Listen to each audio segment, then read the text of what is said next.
Arrange marriage সূচনা পর্ব। অবন্তিকা তৃপ্তি পাত্র হিসেবে স্বয়ং নিজের মেডিকেল কলেজের অ্যাসিস্ট্যান্ট প্রফেসর উমায়ের হোসেন শুভ্রকে দেখে রীতিমতো ভড়কে গেল তুলি। নাক বেয়ে ঘাম ছুটে গেল তার। তুলি আর চোখে শুভ্রর দিকে তাকালো। শুভ্রর মুখ দেখে বোঝা গেল সে নিজেও কিছুটা বিব্রত। যতই মায়ের বান্ধবীর মেয়ে হোক, তুলি তার ছাত্রী।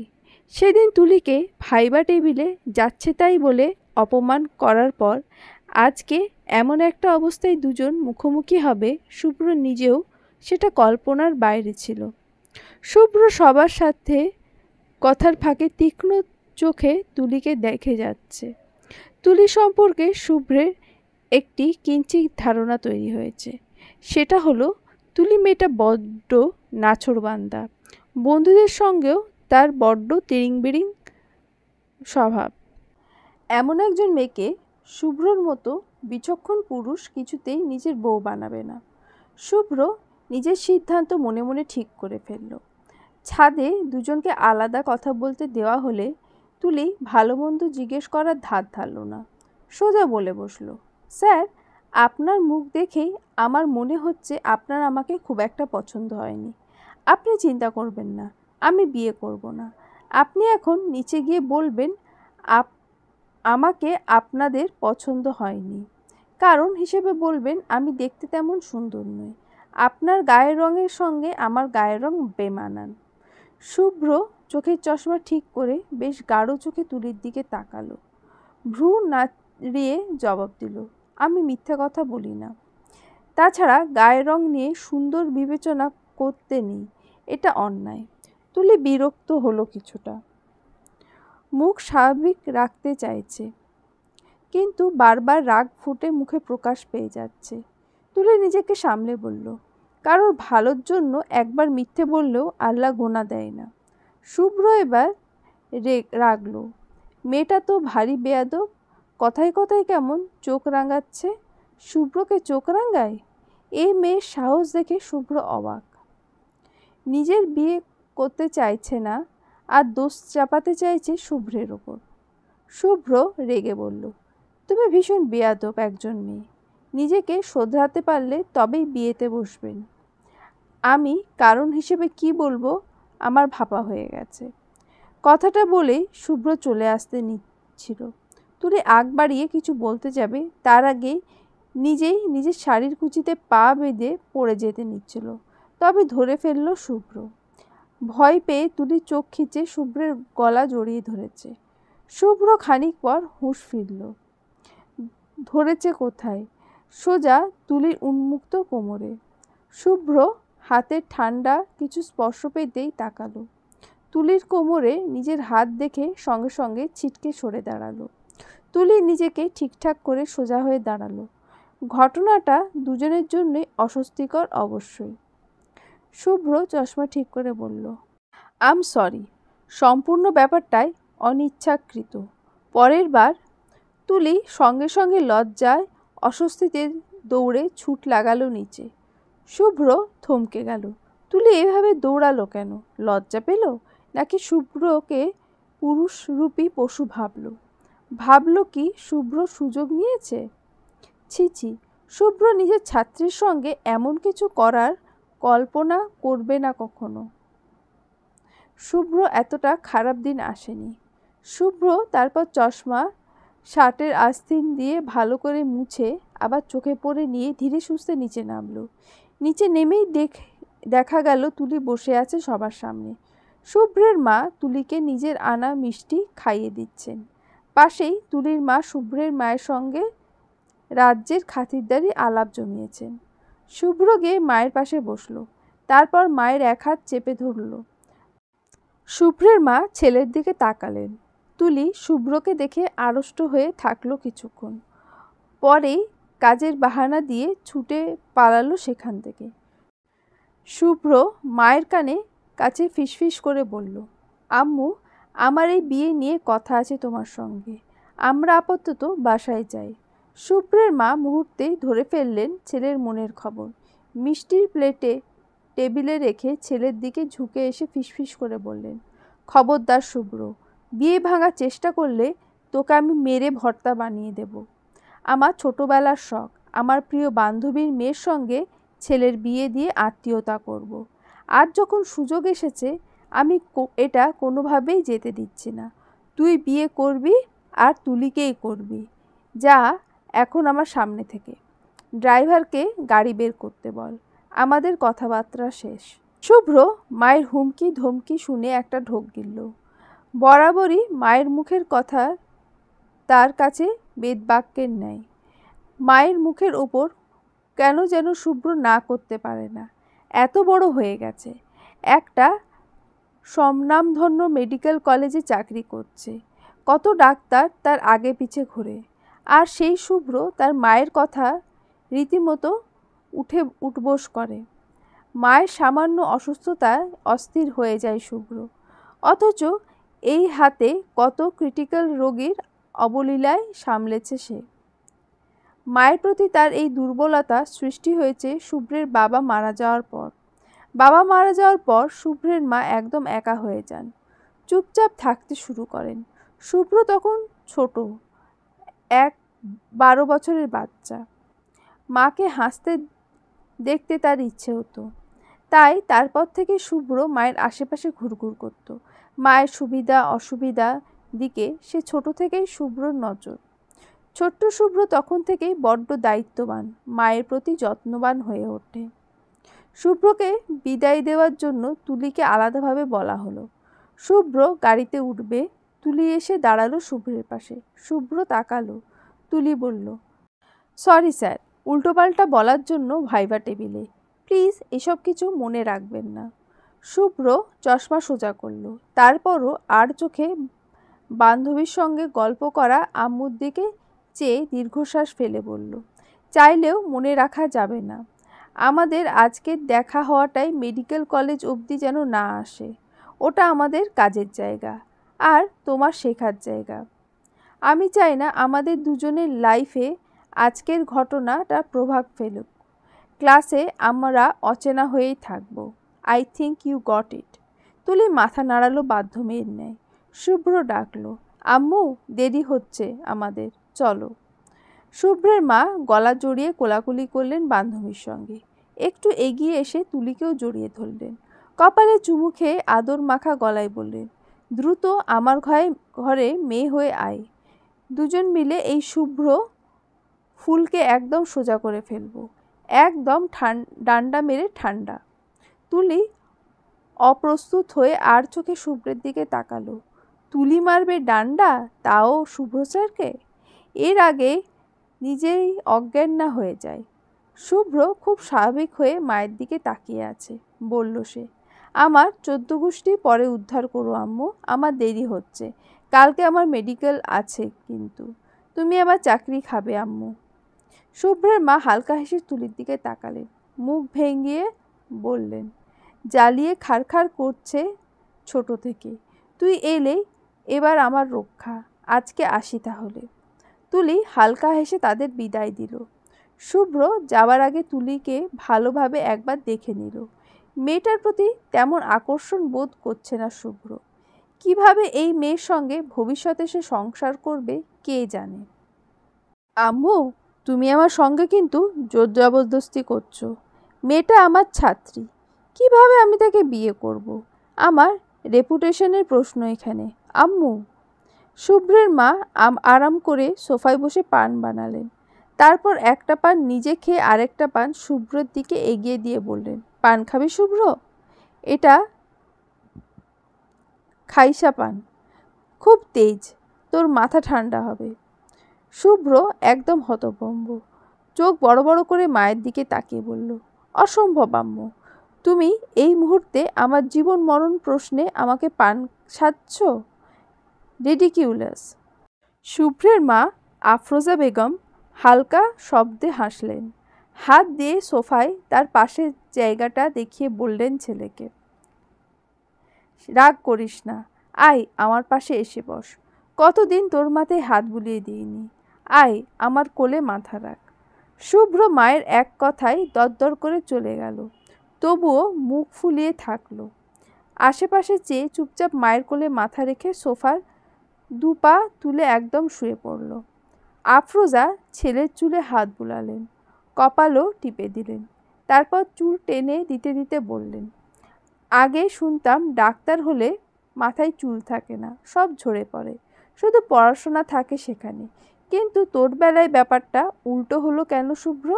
চুল তো সে আগের মতোই। শুভ্র মায়ের কথা শুনে অলক্ষ্যে হাসল।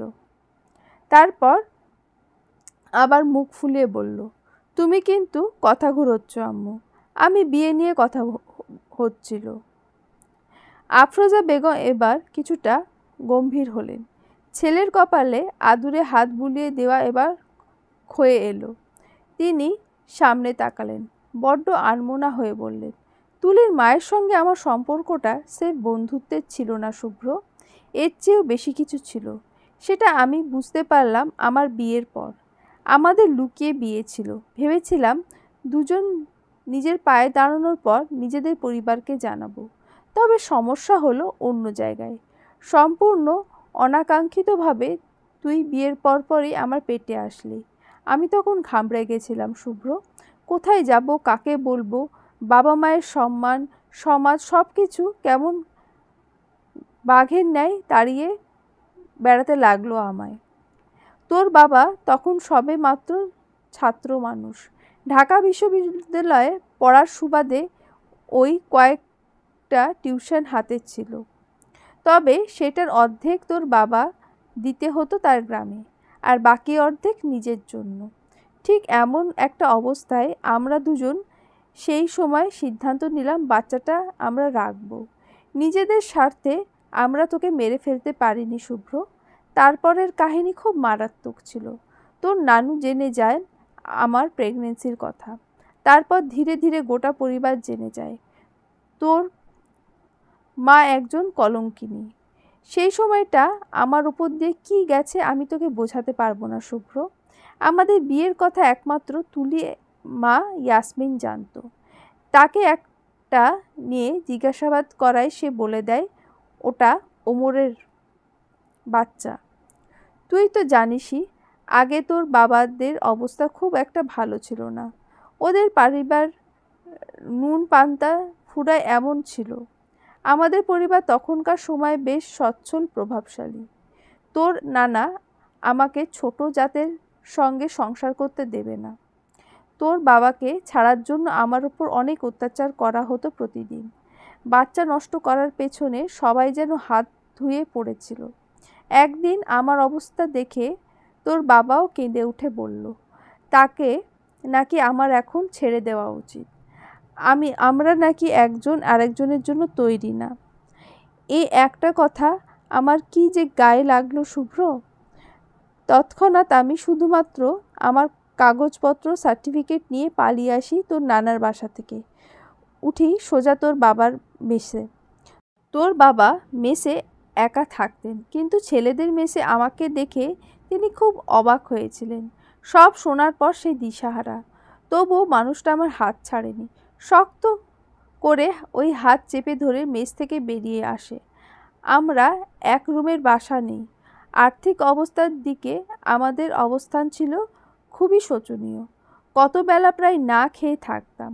তখন তুলির বাবা আমাদের দুজনের জন্য একটা চাকরির ব্যবস্থা করে দেন। আমি রান্না করতে পারতাম না, রান্নার গন্ধ শুনলেই বমি আসতো। তাই তুই হওয়া অবধি ইয়াসমিন প্রতিদিন আমাকে রেঁধে পাঠাতো। তুই হওয়া থেকে শুরু করে আজকে এই অবস্থানে আমরা আছি, সব কিছুর পেছনে ইয়াসমিন আর ইয়াসমিনের স্বামী ইয়াজিদ ভাইয়ের হাত। এক সত্যিকারের বন্ধুর মতো আমাদের আগলে রেখেছিল তারা। জীবনে বিপরীতমুখী স্রোতে আমাদের পাশে ছায়ের মতো দাঁড়িয়েছিল। আজ তোর বাবা নেই, তবুও ইয়াজিদ ভাই তোকে নিজের ছেলের মতোই দেখতেন। কিন্তু ওদের ট্রান্সফার হওয়ার পর আমাদের তেমন দেখা সাক্ষাৎ হতো না। ইয়াজিদ ভাই বিদেশ চলে যাওয়ার পর ইয়াসমিন নিজেও বাচ্চা সংসার নিয়ে ব্যস্ত হয়ে পড়ে।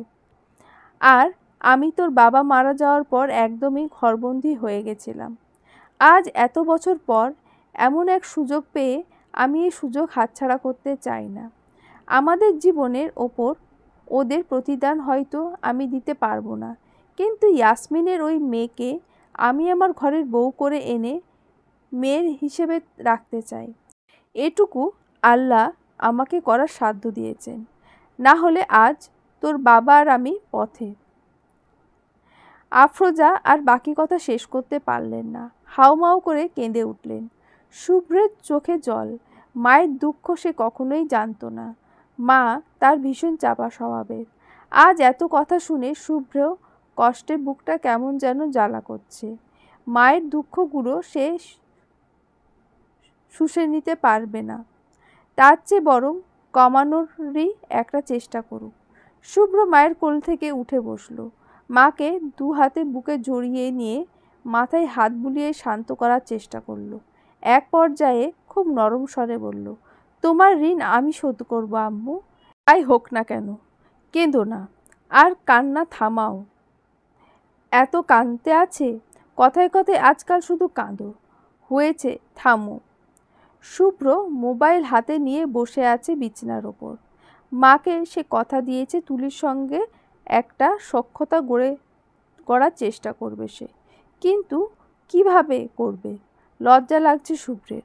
ব্যাপারটা এত অস্বস্তিকর, জীবনেও শুভ্র চিন্তা করেনি এমন একটা পরিস্থিতিতে তাকে পড়তে হবে পরে। শুভ্র ফোনটা হাতে নিয়ে বারবার রেখে দিচ্ছে, তারপর মায়ের কান্না ভেজা মুখ চোখে ভাসলে আবার ফোন হাতে নিচ্ছে। এক পর্যায়ে শুভ্র নিজেকে শক্ত করল। কল দিল তুলির নাম্বারে। রিং হলো অনেকক্ষণ। ওপাশ থেকে কল রিসিভ হলো। ঘুম ঘুম কণ্ঠে কেউ বলল, হ্যালো, কে? শুভ্র হৃৎপিণ্ড লাফাচ্ছে। অত্যন্ত নার্ভাস ফিল করছে সে। শুভ্র গলা পরিষ্কার করে শুভ্র বলল, ঘুমাচ্ছিলে? পরে কল করব তাহলে। শুভ্রের গলার আওয়াজ মুহূর্তেই চিনে ফেলল তুলি।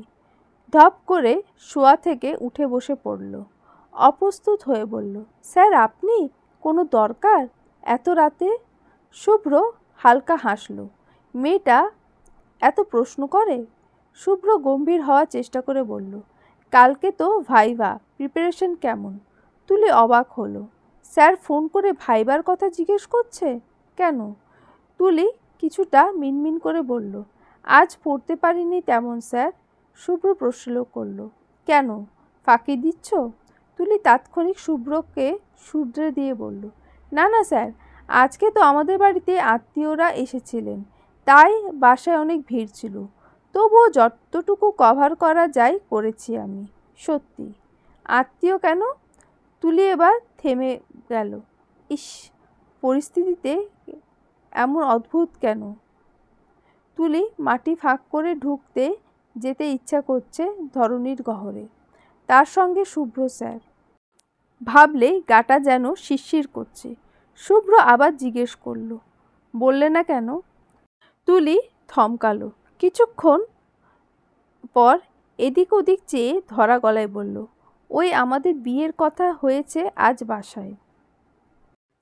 তুলি থমকালো। কিছুক্ষণ পর এদিক ওদিক চেয়ে ধরা গলায় বলল, ওই আমাদের বিয়ে কথা হয়েছে আজ বাসায়। শুভ্র থমকে গেল। অস্বস্তি দুজনকেই কেমন জড়িয়ে নিল নিজেদের মধ্যে। শুভ্র আবারও গলা পরিষ্কার করল। কথা ঘোরানোর চেষ্টা করে বলল, অনেক রাত হয়ে গেছে, সকালে তো মেডিকেল আছে, ঘুমিয়ে পড়ো। তুলি মৃদু স্বরে সায় দিল। সালাম দিয়ে ফোন কাটল।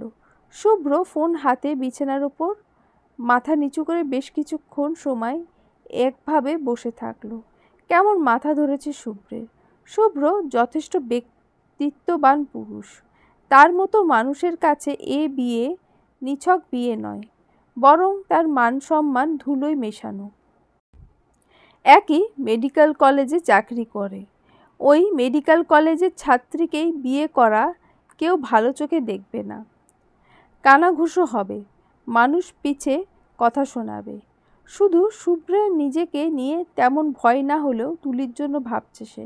হয়তো এতে তুলির জীবনও বিপদের মুখোমুখি হতে পারে। তুলি মেয়ে, তার জন্য এসব বিশ্রী সমালোচনা ভালো কিছু বয়ে আনবে না, শুভ্র ভাবল। তারপর ফোনটা বিছানার উপর রেগে ছুঁড়ে ফেলে দিল।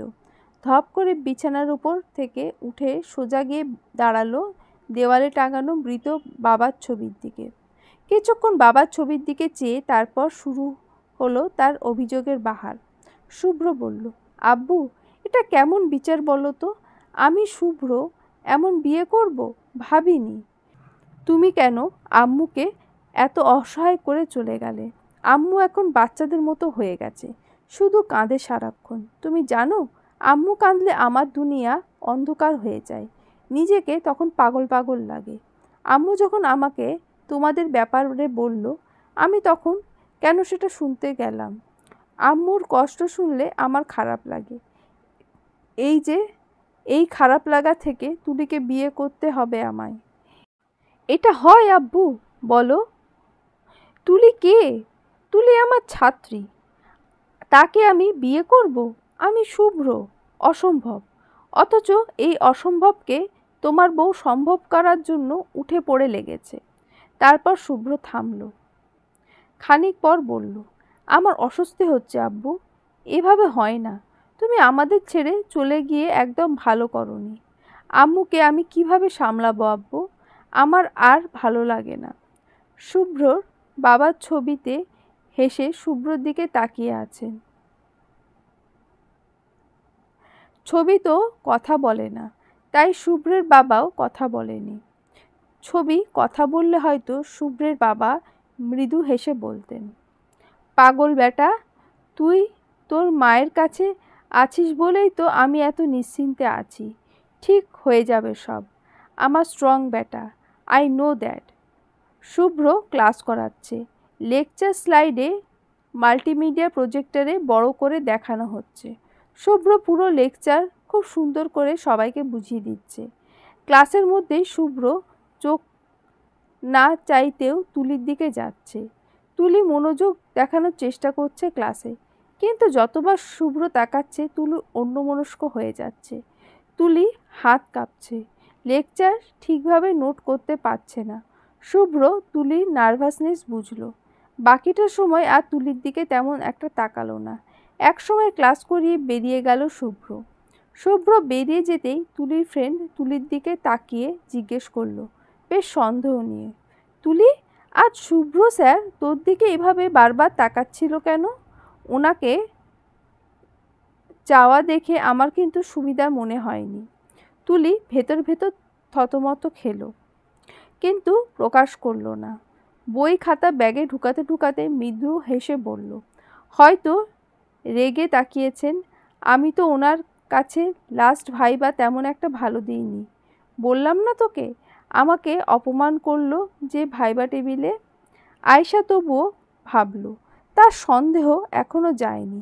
আয়শা তারপর বলল, না রে, ওটা রাগে তাকানো ছিল না। স্যার তোর দিকে বেশ সফট চোখেই চেয়েছিল, আমি লক্ষ্য করেছি। তুলি আয়শার এমন পরপর করা প্রশ্নে এক পর্যায়ে উত্তর দেওয়া ধৈর্য হারালো। আয়শার মাথায় কলম দিয়ে টোকা দিয়ে বলল, সারাক্ষণ কোরিয়ান ড্রামা দেখিস দেখেই আজগুবি চিন্তা সব মাথায় ঘোরে। এখানে দাঁড়িয়ে এত প্রশ্ন করলে নেক্সট লেকচার ক্লাসটা টাইম এখানেই কেটে যাবে, দ্রুত চল। আয়শা লেকচার ক্লাসের কথা মনে পড়ায় দ্রুত ব্যাগ কাঁধে নিল। করিডোর দিয়ে হাঁটতে হাঁটতে আয়শা বলল, যতই বলিস তুলি, শুভ্র স্যার তোর দিকে না তাকিয়ে আমার দিকে এভাবে তাকালে আমি রাগ করতাম না। আমাদের এই থার্ড ইয়ারে একমাত্র এই স্যারটাই সুন্দর দেখতে, বাকিরা তো বয়স বেশি না হলে দেখতে ভালো না। পুরো ফার্স্ট ইয়ার সেকেন্ড ইয়ার কাটিয়ে এই পর্যায়ে এসে শুধুমাত্র একজন স্যারকেই তেমন ভালো লেগেছে, বাকিরা তো সারাক্ষণ খিটখিট করতো আমাদের উপর। কি দিন গেল রে আমাদের তুলি। অফিস রুমে বসার সঙ্গে সঙ্গে দুজন কলিগ এসে ঢুকলো শুভ্রের রুমে। শুভ্র তাদের দেখে মৃদু হেসে সালাম দিল।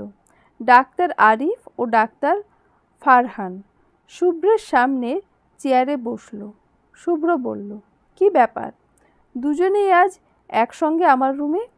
ডাক্তার আরিফ মুচকি হেসে শুভ্রের দিকে তাকালো, তারপর টিটকারি করে বলল, আগে চা আনা 3 কাপ, তোর সঙ্গে মারাত্মক আলোচনা আছে। শুভ্র হয়তো কিছুটা আন্দাজ করতে পারল সে কাউকে ডেকে চা দিয়ে যেতে বলল। আরিফ কথা তুলল। শুভ্র, কাল কোথায় গেছিলিস? তাও একদম আন্টিকে বগল দাবা করে। শুভ্র যা ভাবছে তাই। চাটা এসে গেছে, শুভ্র হালকা স্বরে বলল। জানিসই তো সব, জিজ্ঞেস করে আমার মজা নিস? ফারহান চায়ের কাপে চুমুক দিয়ে বলল, মেয়েটা কে? বিয়ে কবে করছিস? ঠিক হয়েছে তারিখ? শুভ্র এবার থমকালো, কথা ঘুরানোর চেষ্টা করে বলল, বিয়ে এখনো ঠিক হয়নি, হলে জানবি অবশ্যই। মেয়েটার ছবি আছে, দেখি তোর সাথে মানায় কি না। শুভ্র হালকা হাসল, বাঁকা চোখে তাকিয়ে জবাব দিল, বন্ধুর বউয়ের ছবি চাস? মতলবটা কি তোর? ফারহান এবার শুভ্রের কথা ধরে ফেলল। একটু উঁচু হয়ে হৈ হৈ করে উঠে বলল, এই তুই না বললি বিয়ে ঠিক না? বিয়ে ঠিক না তো তুই আরেক ব্যাটার মেয়েকে বউ বলিস কেন? ভদ্র শুভ্র অভদ্র হয়ে গেল কবে থেকে? ভেরি ভেরি সন্দেহজনক। শুভ্র থতমত হয়ে গেল। পরপর সে পুরো ব্যাপারটা হেসে উড়িয়ে দিল, বলল, আর কতকাল ভদ্র থাকবো? এই ভদ্র থাকলে আর বউটাও জুটবে না কপালে। বন্ধুরা আরও কিছু সময় হাসাহাসি করে আবার যে যার কাজে লেগে গেল। তারা যেতেই শুভ্র যেন হাঁফ ছেড়ে বাঁচল। কাজ শেষ হলে শুভ্র দুপুর 2টোয় অ্যাটেন্ডেন্স শিট সাইন করে বেরিয়ে যায়। লিফটে কল আসে আফরোজা বেগমের। শুভ্র লিফটে থাকায় কল ধরতে পারেনি। লিফট থেকে নেমে কল ঘোরায়। রিং বাজার সময়টা শুভ্র গাড়িতে উঠে গাড়ি ঘোরায়। আফরোজা বেগম কল ধরেন। শুভ্র সালাম করে, জিজ্ঞেস করে, কোনো দরকার আম্মু? আমি হসপিটাল থেকে বেরিয়েছি। আফরোজা বেগম বললেন, শোন না শুভ্র, আমি দোকানে যাব, শাড়ি কিনবো ভাবছি। তোর শার্টগুলো কেমন পুরনো হয়ে গেছে, তোর জন্য কিছু কিনে নেব। তুই ফ্রি আছিস? শুভ্র হালকা হাসল। সারাদিন ক্লাস, ওয়ার্ড আর রোগী দেখে মাথাটা ম্যাজম্যাজ করছে, ঘাড়টাও ব্যথা টনটন করছে, কিন্তু মায়ের এক কথা তার কাছে শিরোধার্য। শুভ্র মৃদু হেসে বলল, ফ্রি আছি আমি, তুমি রেডি হও, আমি আসতেছি। আচ্ছা দ্রুত আয়। শুভ্র অপেক্ষা করছে মায়ের ফোন কাটার, কিন্তু আফরোজা বেগম ফোন কাটছেন না। শুভ্র জিজ্ঞেস করল, আর কিছু লাগবে আম্মু? আফরোজা বেগম গড়িমসি করতে লাগলেন, তারপর বললেন, শোন না শুভ্র, তুই তো ইয়াসমিনের বাসার গলি পেরিয়ে আসবি বাসায়। ওই বলছিলাম কি, তুলিকে যদি নিয়ে আসতিস একবার, মেয়েটাকে কিছু একটা কিনে দিতাম, সঙ্গে ইয়াসমিন আর জুবাইরের জন্য কিনে দিতাম, ভালো হবে না? ওদের সঙ্গে দেখা হওয়ার পর তো তেমন কোনো উপহার বা কিছুই দেওয়া হয়নি। তুই কি বলিস? তোর কাছে টাকা আছে তো শুভ্র, নাকি আরও পরে কিনে দেব ওদের? শুভ্র বুঝতে পারল তার মায়ের অভিলাষ। খুঁজে খুঁজে মায়ের ধান্দা থাকে কিভাবে তুলি আর শুভ্রকে কাছাকাছি আনা যাবে। শুভ্র তুলিকে মানবে না এত সহজে, আফরোজা বেগম জানেন। তাই খুঁজে খুঁজে তুলিকে শুভ্রের গায়ে ঝুলিয়ে দেওয়ার গেমে নেমেছেন আফরোজা। মায়ের বুদ্ধি মুহূর্তেই ধরে ফেলল শুভ্র, তবুও অগোচরে তার মাকেই জিতিয়ে দিয়ে বলল, ঠিক আছে, নিয়ে আসবো তোমার বান্ধবীর মেয়েকে, আর টাকার চিন্তা তুমি করবে না। এটা তোমায় কতবার বলেছি আম্মু, আমার টাকা না থাকলেও ভিক্ষা করেও আমি তোমার শখ মেটাবো, বুঝেছো তুমি? আফরোজা হেসে উঠে বললেন, ছেলের একটা কথায় হাজারটা দোয়া বেরিয়ে আসে বুক চিরে।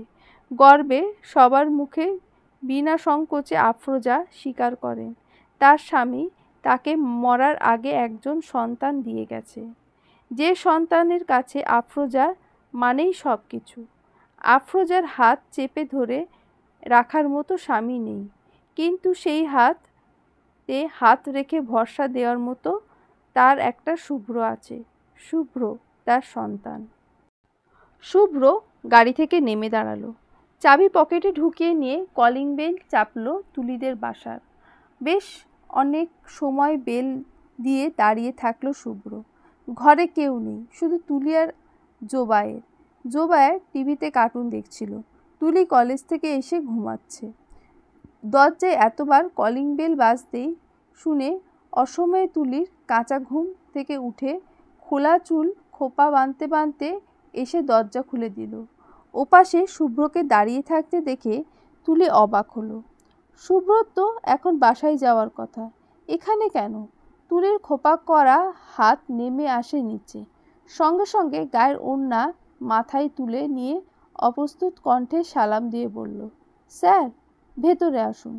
শুভ্র ভেতরে একবার উকি দিয়ে দেখল, ঘরে তেমন সাড়া শব্দ নেই, শুধু টিভি দেখছে। বসার ঘর থেকে টিভির আওয়াজ আসছে। জোবায়ের সোফায় বসা। শুভ্র ঘরে ঢুকলো না, বাইরে থেকেই বলল, ঘরে কেউ নেই। তুলি জবাব দিল, আম্মু ফার্মাসিতে গেছে জবুর জন্য মেডিসিন আনতে, আর কাজের মেয়ে নিচে গেছে একটা কি কাজে। শুভ্র ঘরে কেউ নেই শুনে ভেতরে ঢুকতে চাইল না, তবে ঘরের বাইরে থেকে শুভ্র এভাবে ফেরত যাবে শুনে তুলি জোরপূর্বক শুভ্রকে সোফায় এনে বসালো। শুভ্র জোবায়ের পাশে বসলো। জোবায়ের শুভ্রকে দেখে সোজা রিমোট রেখে শুভ্রের কাছে ঘেঁষে বসলো। শুভ্র এমন কাণ্ডে হেসে উঠল। জোবায়েরকে কোলে তুলে নিজের হাঁটুর উপর বসালো। শুভ্র কোলে বসিয়ে জিজ্ঞেস করলো, কেমন আছে আমাদের জবু বেটা, ভালো না মন্দ? জোবায়ের শুভ্রের চুল নাড়তে নাড়তে হেসে হেসে জবাব দিল, বিন্দাস আছি দুলাভাই। প্রথম কারোর মুখে দুলাভাই সম্বোধন শুনে শুভ্র কেসে উঠল, আর চোখে তুলির দিকে তাকালো। পাশে ঘুম ঘুম চোখে শুভ্রদের দিকে তাকিয়ে থাকা তুলিও শুভ্রর দিকে চাইল। দুজনের চোখাচোখি হতেই তুলি অপ্রস্তুত হয়ে উঠে রান্নাঘরে চলে গেল। শুভ্র এসেছে, মা ফেরার আগে তাকে কিছু একটা দেওয়া উচিত।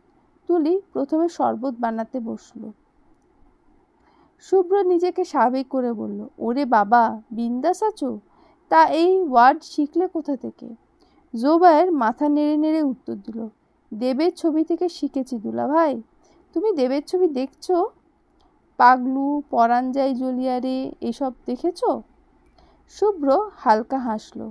আজকালের বাচ্চা এইটুকু বয়সে মুভি দেখছে, প্রেমে গদগদ মুভি তাদের ভালোই লাগে। এদের ভবিষ্যতে কি হবে কে জানে। শুভ্র উত্তর দিল, হ্যাঁ কয়েকটা আগে দেখেছি স্কুলে থাকতে। তুমি স্কুলে ছিলে?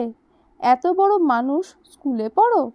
শুভ্র জোবায়ের বাচ্চামো কথায় হেসে ফেলল। স্কুলে আমি ছোটবেলায় পড়েছি, এখন তো আমি বড় হয়ে গেছি, এখন আমি আর স্কুলে পড়ি না। জোবায়ের মাথায় আপাতত এসব ঢুকছে না। দূর থেকে তুলি চোখ রাঙানো দেখে সে আপাতত নিশ্চুপ হয়ে গেছে। জোবায়ের এখনই এত দেবের ছবি দেখেছে শুনলে তুলি জোবায়েরকে আস্তে আস্তে চিবিয়ে খাবে, টিভি ডিশের লাইন কেটে দেবে আব্বুকে বলে।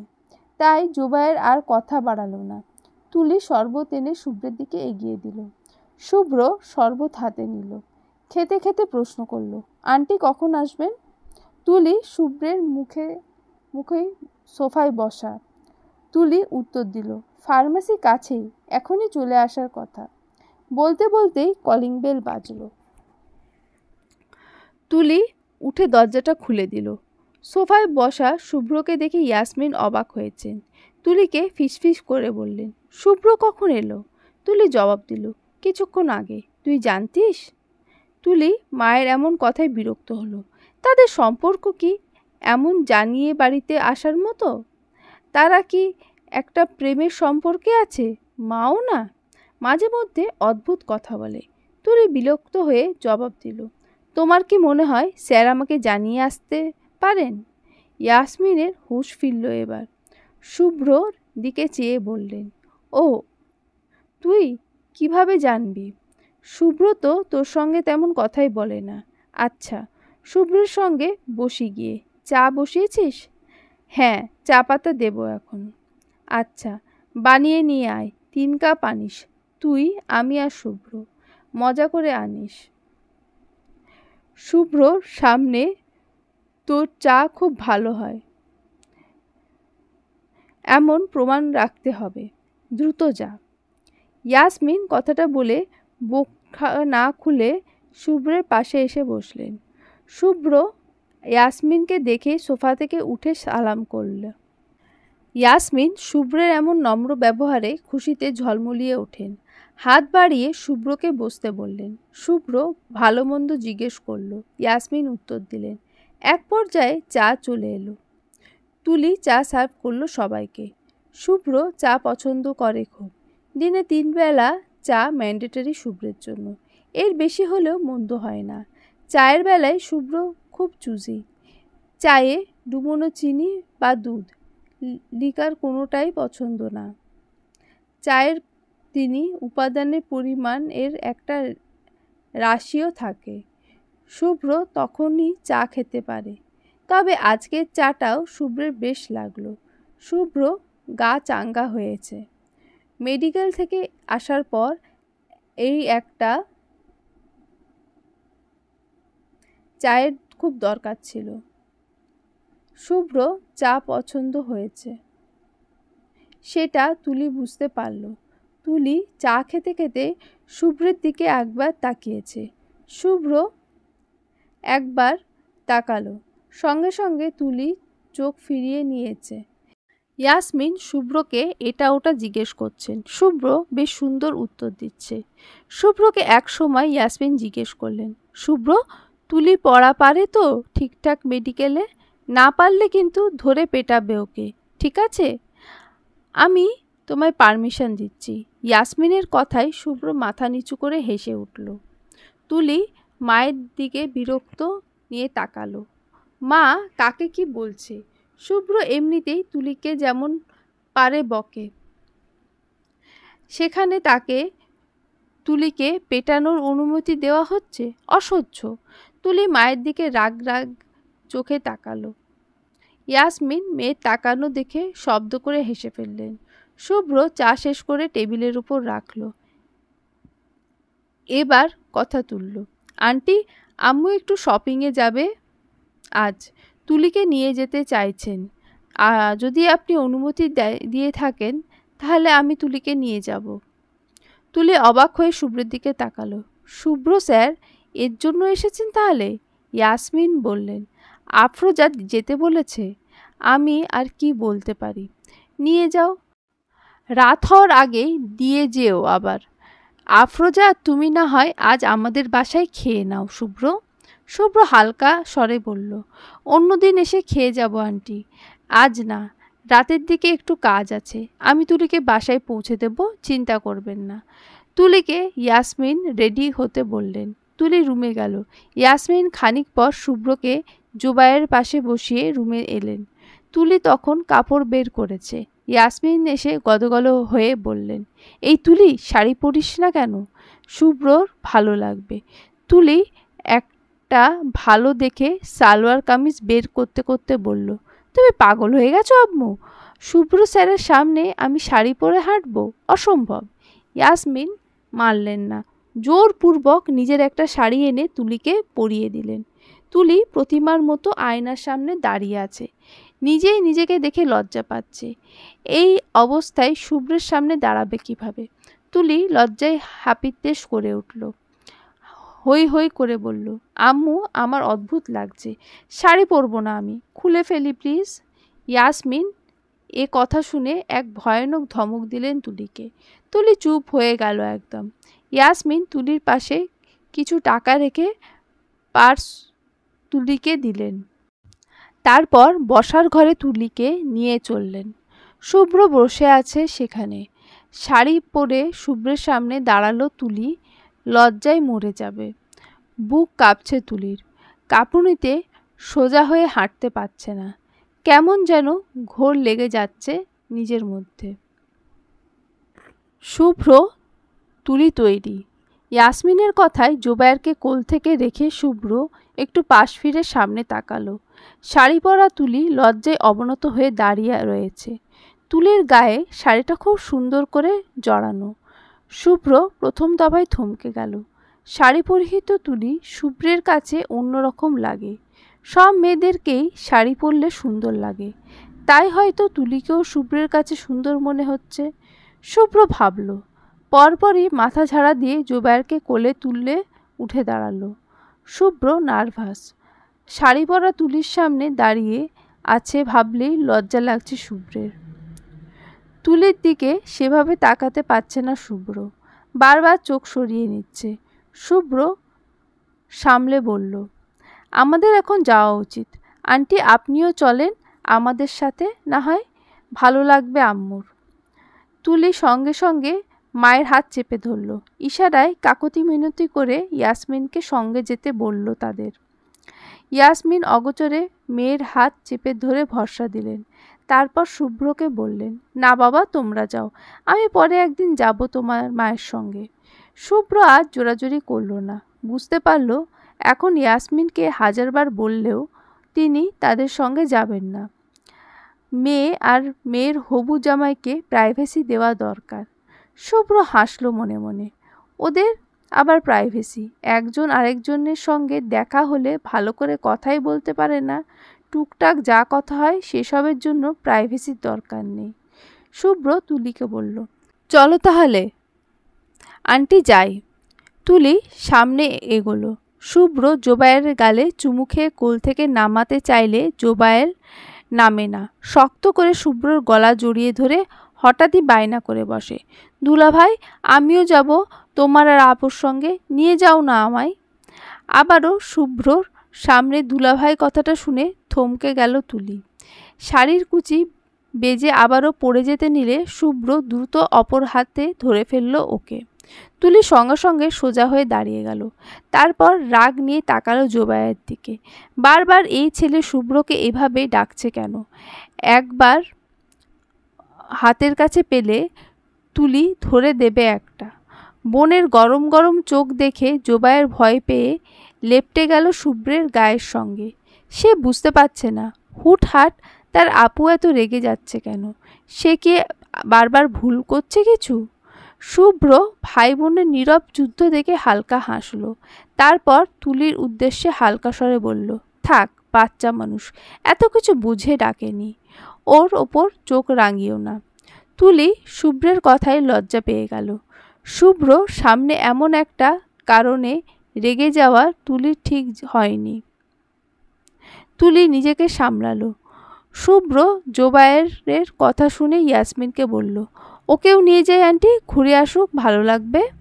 ইয়াসমিন সঙ্গে সঙ্গে মানা করলেন, বললেন, না না ওর হোমওয়ার্ক আছে, তোমরা যাও শুভ্র। জোবায়ের মুখ কালো করে ফেলল। শুভ্রর দিকে করুণ চোখে তাকালো, বলল, সকালে হোমওয়ার্ক করে ফেলবো, তাই না জোবায়ের? জোবায়ের দ্রুত দুদিকে মাথা নাড়ল। ইয়াসমিন আর কি বলবেন। তুলির দিকে তাকালেন। তুলিও তাকালো। তখন হয়তো তুলিও চাইছে জোবায়ের যাক তাদের সঙ্গে। মেয়েটা এখনই এত ঘামছে। শুভ্রের সঙ্গে আর কয়েকটা মিনিট থাকলে এখানেই ঢলে পড়বে। ইয়াসমিন তাই সম্মতি দিলেন। বেরিয়ে যাওয়ার সময় ইয়াসমিন তুলির কানে কানে বললেন, তোর পার্সে কিছু টাকা আছে, এটা দিয়ে শুভ্রকে গিফট কিনে দিবি কিছু।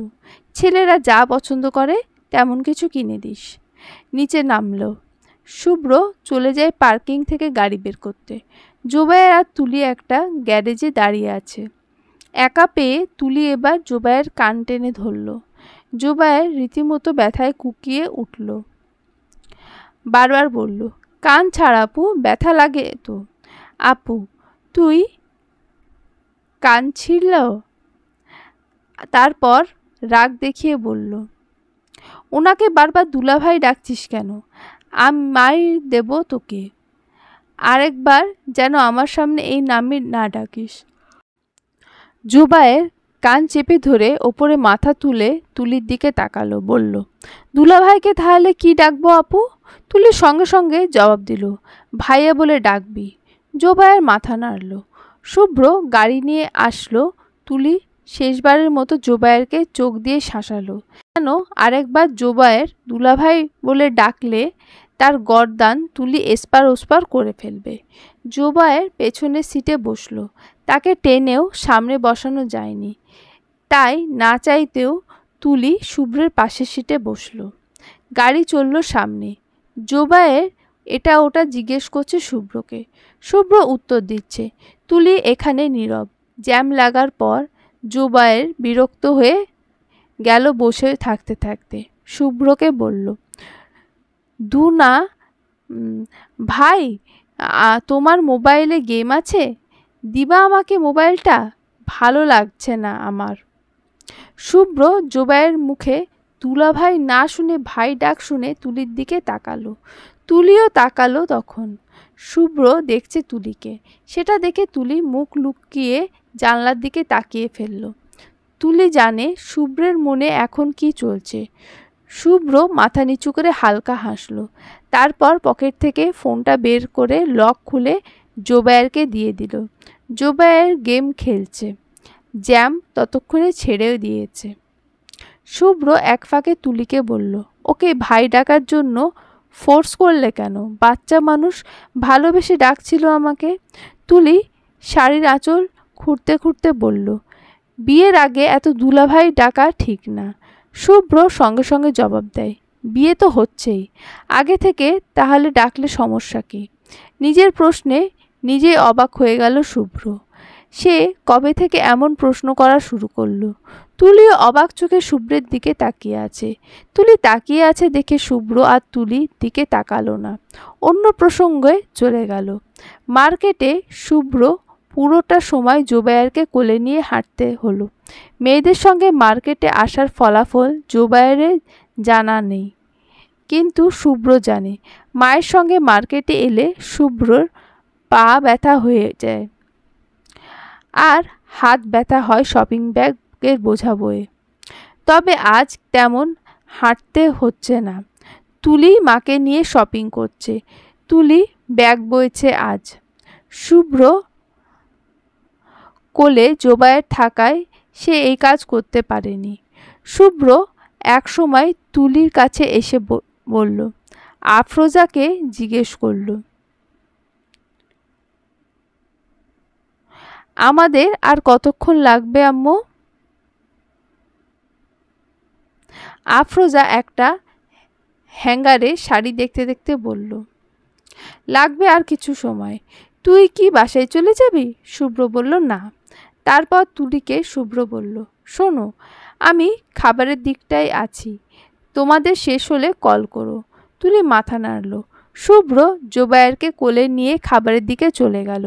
আসলে জোবায়ের অনেকক্ষণ ধরে ওদের সঙ্গে ঘুরছে, ক্ষুধাও লেগেছে হয়তো তার, তবে বলছে না, তুলি বকবে সেজন্য। শুভ্র জোবায়েরকে খাবার দিয়ে বসিয়ে রাখল, নিজে ফোনের দরকারি কাজ সারল এই সময়। তারপর তুলিরা এলে বেরিয়ে গেল শপিং মল থেকে। গাড়িতে উঠে শুভ্র 2 প্যাকেট খাবার তুলি আর মায়ের দিকে এগিয়ে দিয়ে বলল, এখানে চিকেন আর ফ্রেঞ্চ ফ্রাই আছে, তুমি আর আম্মু খেয়ে নাও।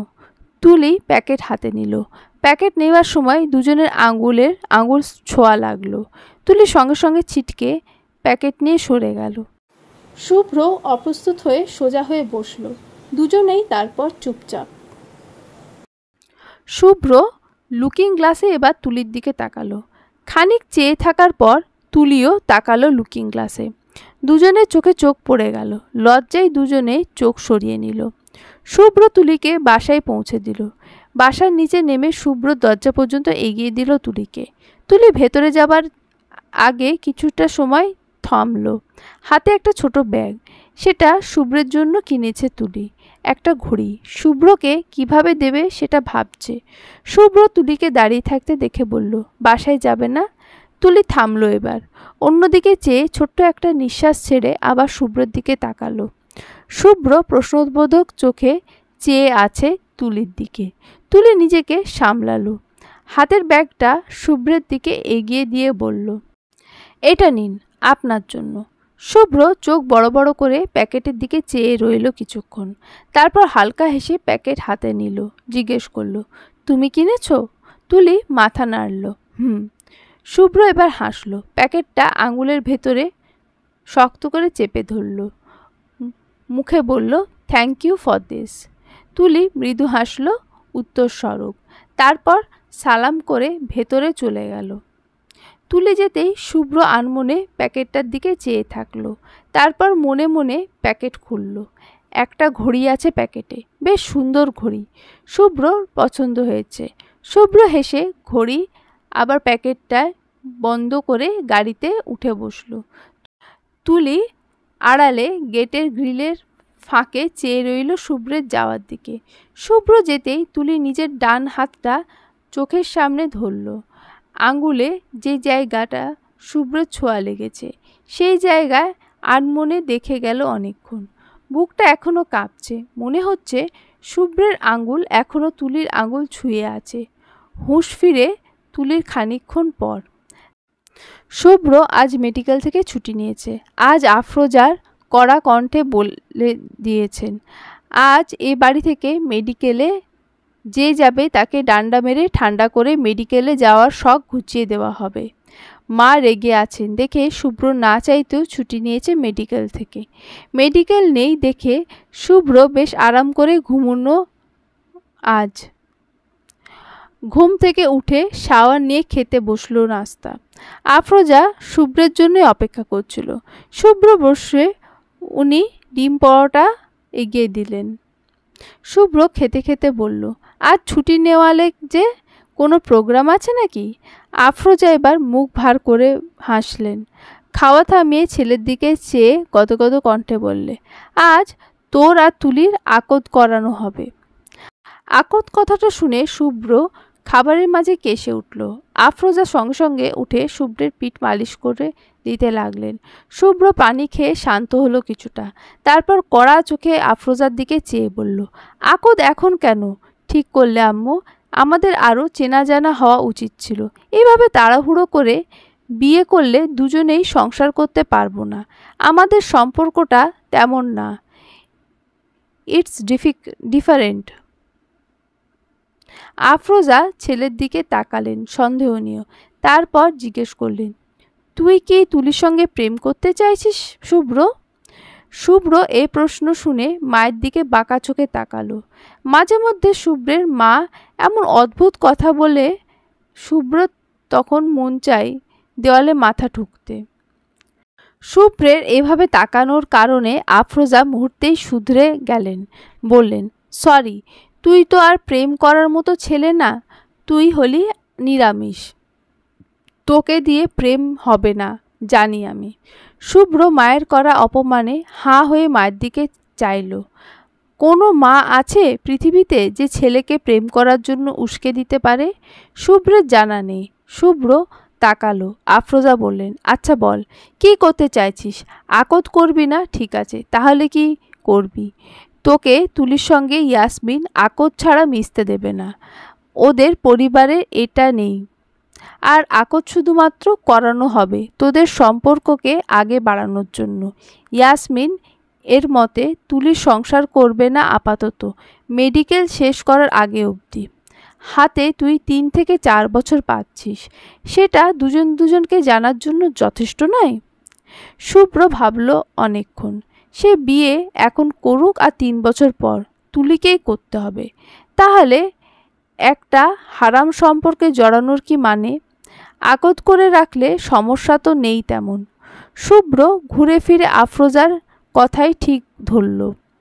আফরোজা শুভ্রের মতিগতি বোঝার জন্য তার দিকে তীক্ষ্ণ চোখে চেয়ে আছেন। শুভ্র খেতে খেতে তারপর বলল, ঠিক আছে, আকদ করব আমি, কিন্তু সেটার জন্য কেনাকাটা করা লাগবে না? আজকে আকদ হলে কেনাকাটা কবে করবে?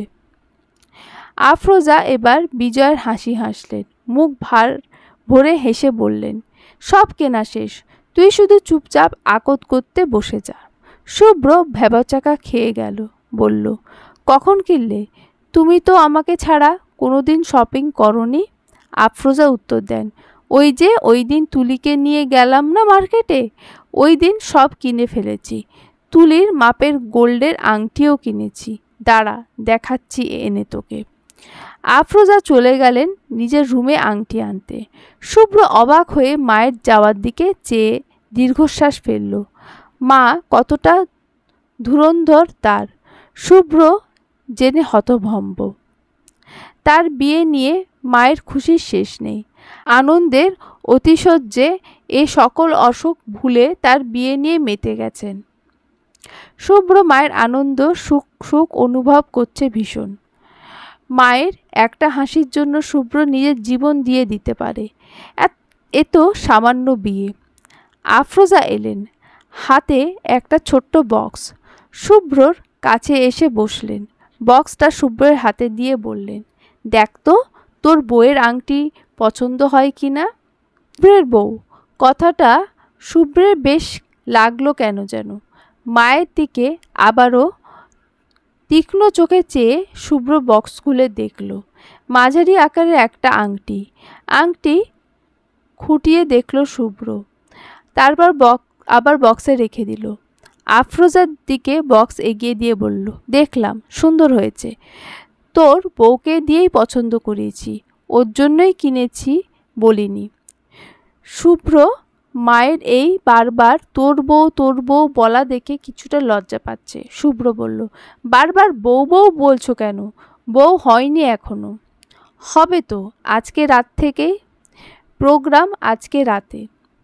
হ্যাঁ, আমরা বাড়ি আর তোর দাদা বাড়ির কিছু মানুষকে দাওয়াত করেছি, ওরা দুপুরে আসবেন। অনুষ্ঠান খুব বড় করে হবে না, বিয়ে তো হবে কয়েক বছর পর, তখন বড় করে করব। কি বলিস শুভ্র? তুমি যা ভালো মনে করো। শুভ্রের খাওয়া শেষ। ময়লা বাসনগুলো মায়ের সঙ্গে শুভ্র কিচেনে ডিশওয়াশে রেখে আসলো। মায়ের পানি ঘাটতে কষ্ট হবে দেখে শুভ্র বেশ কয়েক মাস আগে একটা ডিশওয়াশার কিনে এনেছে, সেটা ব্যবহার হচ্ছে এখন। শুভ্র বাসন রেখে আস্তে আস্তে আফরোজার টেবিল পরিষ্কার করে ফেললেন। শুভ্র রুমে এলো। রুমে এসে শুভ্র ল্যাপটপ নিয়ে বিছানায় বসলো। ল্যাপটপে কিছু কাজ শেষ করলো। হঠাৎ শুভ্রের মনে পড়ল তুলি তাকে ঘড়ি দিয়েছে। সেই অনুযায়ী শুভ্রেরও উচিত তুলিকে কিছু দেওয়া নিজের পক্ষ থেকে। তাই শুভ্র ভাবল। ল্যাপটপ বন্ধ করে রেডি হয়ে নিল। টি শার্টের ওপর জ্যাকেট জড়াতে জড়াতে বেরিয়ে গেল রুম থেকে। আফরোজা ছেলেকে কোথাও যেতে দেখে জিজ্ঞেস করলেন, এত সকালে কই যাচ্ছিস? মেডিকেলে? শুভ্র যেতে যেতে বলল, তোমার বইয়ের জন্য গিফট আনতে যাচ্ছি, ফিরতে লেট হবে, দরজার ছিটকিনি দিয়ে দাও আম্মু। শুভ্র আর তুলিকে পাশাপাশি বসানো হয়েছে। শুভ্রের কোলে জোবায়ের। ছেলেটা শুভ্রের এলেই কোলে উঠে বসে থাকে শুভ্রের। সে আজকে আকদটা শেষ হওয়ার পরপরই শুভ্রকে দুলাভাই ডাকতে শুরু করবে। কোনো থামাথামি নেই। এক কথা ইতিমধ্যে তার কয়েক শতবার বলা হয়ে গেছে শুভ্রকে। কবুল বলার সময় এসে গেছে। তুলির ফুপোতো ভাই জোবায়েরকে শুভ্রের কোল থেকে নিজের কোলে নিয়ে এলো। শুভ্র আর তুলির সামনে কাজী হুজুর বসে আছেন। শুভ্র আর চোখে তুলির দিকে তাকালো। তুলি কপাল নাকের উপর ঘেমে একাকার। মেয়েটা ভয়ে শেষ হয়ে যাচ্ছে। কবুল বলবে কি? শুভ্র নার্ভাস প্রচণ্ড। সে তাও তুলিকে দেখে ঝুঁকে ফিস ফিস করে বলল, ভয় পাচ্ছ? তুলি তাকালো। মিথ্যা করে না বোধক উত্তর দিল। শুভ্র হাসল। যেন মুহূর্তেই শুভ্রের মিথ্যে ধরে ফেলার অভ্যাস কত আছে। শুভ্র বলল, ঘেমে গেছো একেবারে দেখছি, জোরে একটা নিঃশ্বাস নাও, নিজেকে রিল্যাক্স করো। হাত এভাবে চেপে না রেখে সুন্দর করে ছেড়ে রাখো। নিঃশ্বাস আটকে রেখেছো কেন? ছাড়ো সেটাকে, ভালো ফিল করবে। তুলি শুভ্র যা যা বলল সব করল। সত্যি তার বড্ড অস্বস্তি হচ্ছে। মাথা থেকে গরম ধোঁয়া বের হচ্ছে, যেমন মগজে আগুন উঠেছে দাউ দাউ করে। শুভ্রর কথা মতো কাজ করায় এখন বেশ ভালো ফিল হচ্ছে। তুলি কৃতজ্ঞ হয়ে শুভ্রর প্রতি।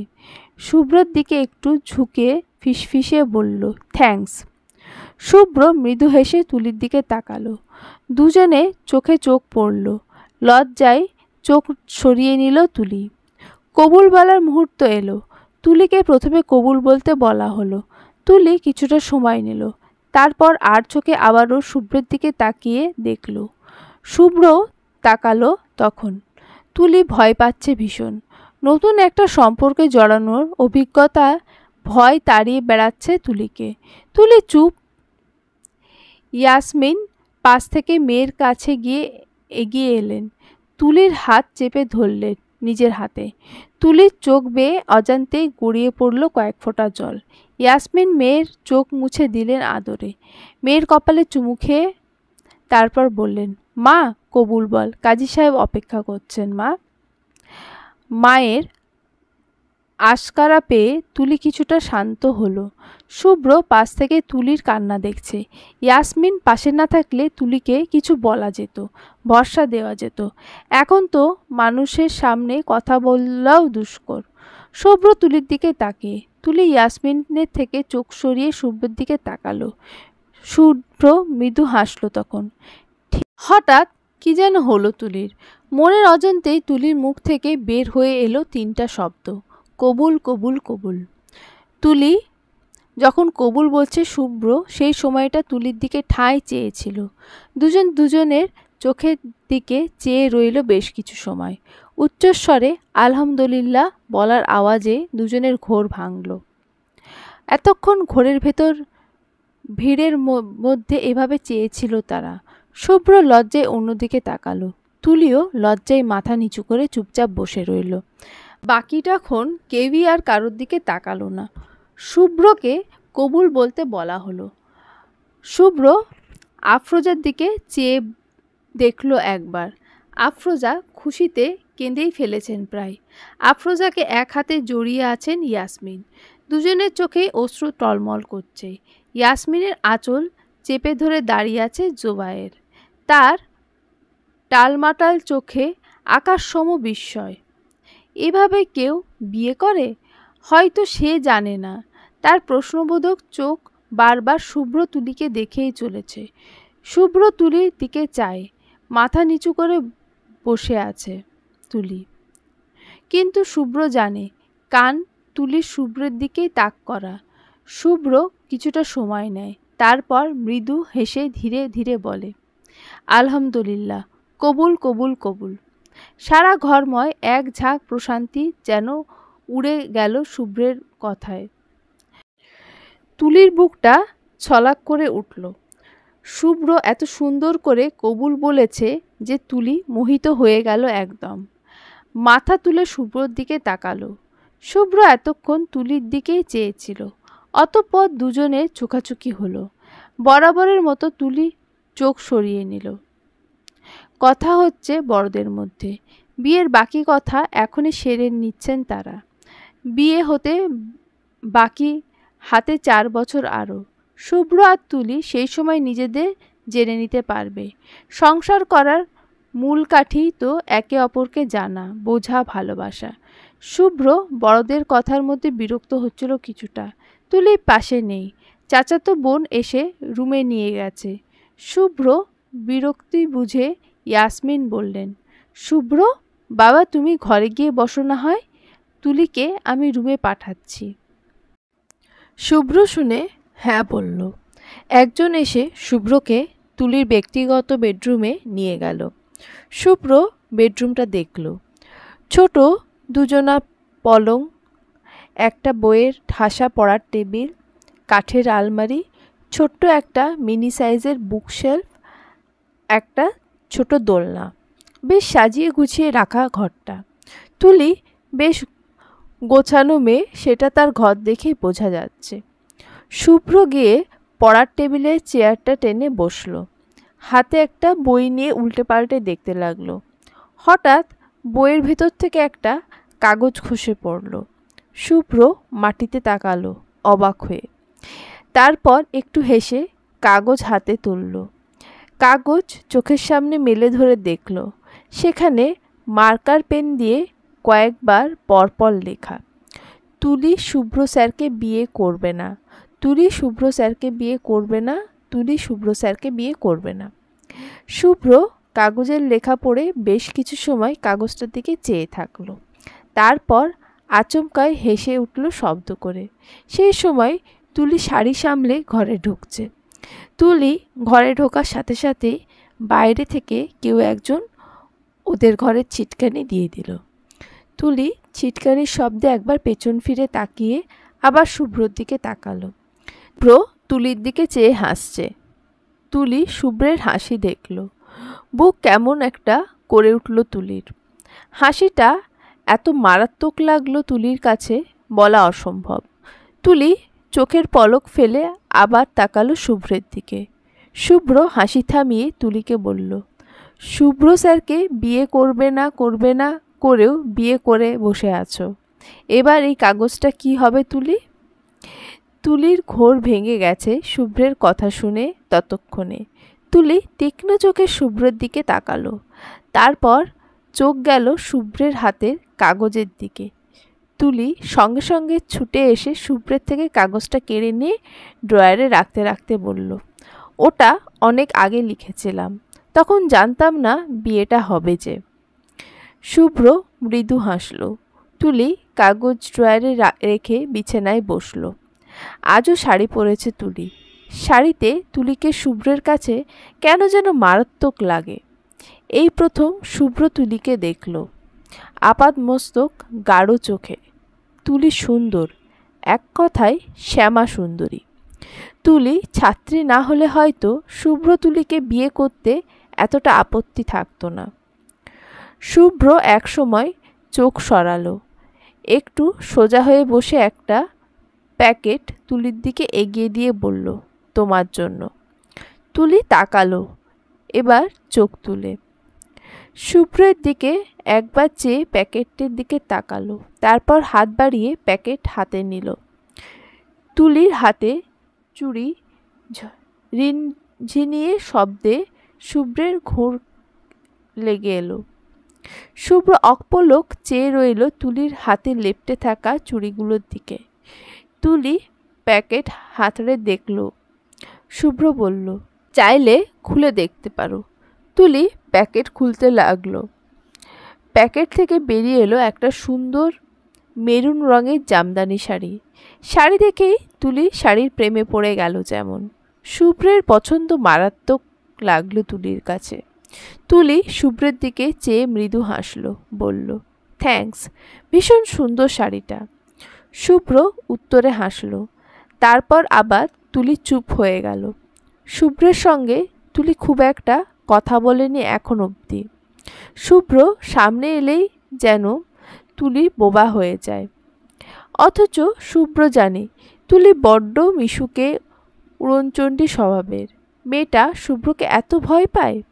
শুভ্র ভাবল, বিয়েটাকে তাদের এত কমপ্লিকেটেড না করে সেটাকে একটা সুযোগ দেওয়া উচিত দুজনের। এভাবে দুজনেই যদি লজ্জায় চুপ হয়ে থাকে তবে বিয়েটা টিকবে কি করে? শুভ্র ভাবল। তারপর তুলির দিকে চেয়ে একটু এগিয়ে আসতেই তুলি হাবিজাবি চিন্তা করে ভয় পেয়ে পেছনে ঝুঁকে গেল। শুভ্র সঙ্গে সঙ্গে পিছিয়ে গেল, আবার চেয়ার নিয়ে। অপ্রস্তুত গলায় সাথে সাথে বলল, আরে ভয় পেও না, আমি জাস্ট তোমার সঙ্গে গল্প করতে চেয়ার এগিয়েছিলাম। তুলি শুভ্রর দিকে তাকালো। পরপরই নিজের বোকামি দেখে হালকা হেসে ফেলল। নিজেও লজ্জা নিয়ে বলল, সরি, আসলে এমন পরিস্থিতি আমি আগে ফেস করিনি, তাই একটু নার্ভাস আমি। শুভ্র বলল, তোমার কি মনে হয় আমি নিজেও 14টা বিয়ে করে বসে আছি? আমিও এই লাইনে নতুন। আমিও নার্ভাস, তবে তোমার মতো নয়, অল্প। সেটা কাটানোর ট্রাই করছি। তুমি হেল্প করলে নার্ভাসনেস কাটানোর দুজনের পক্ষেই সম্ভব।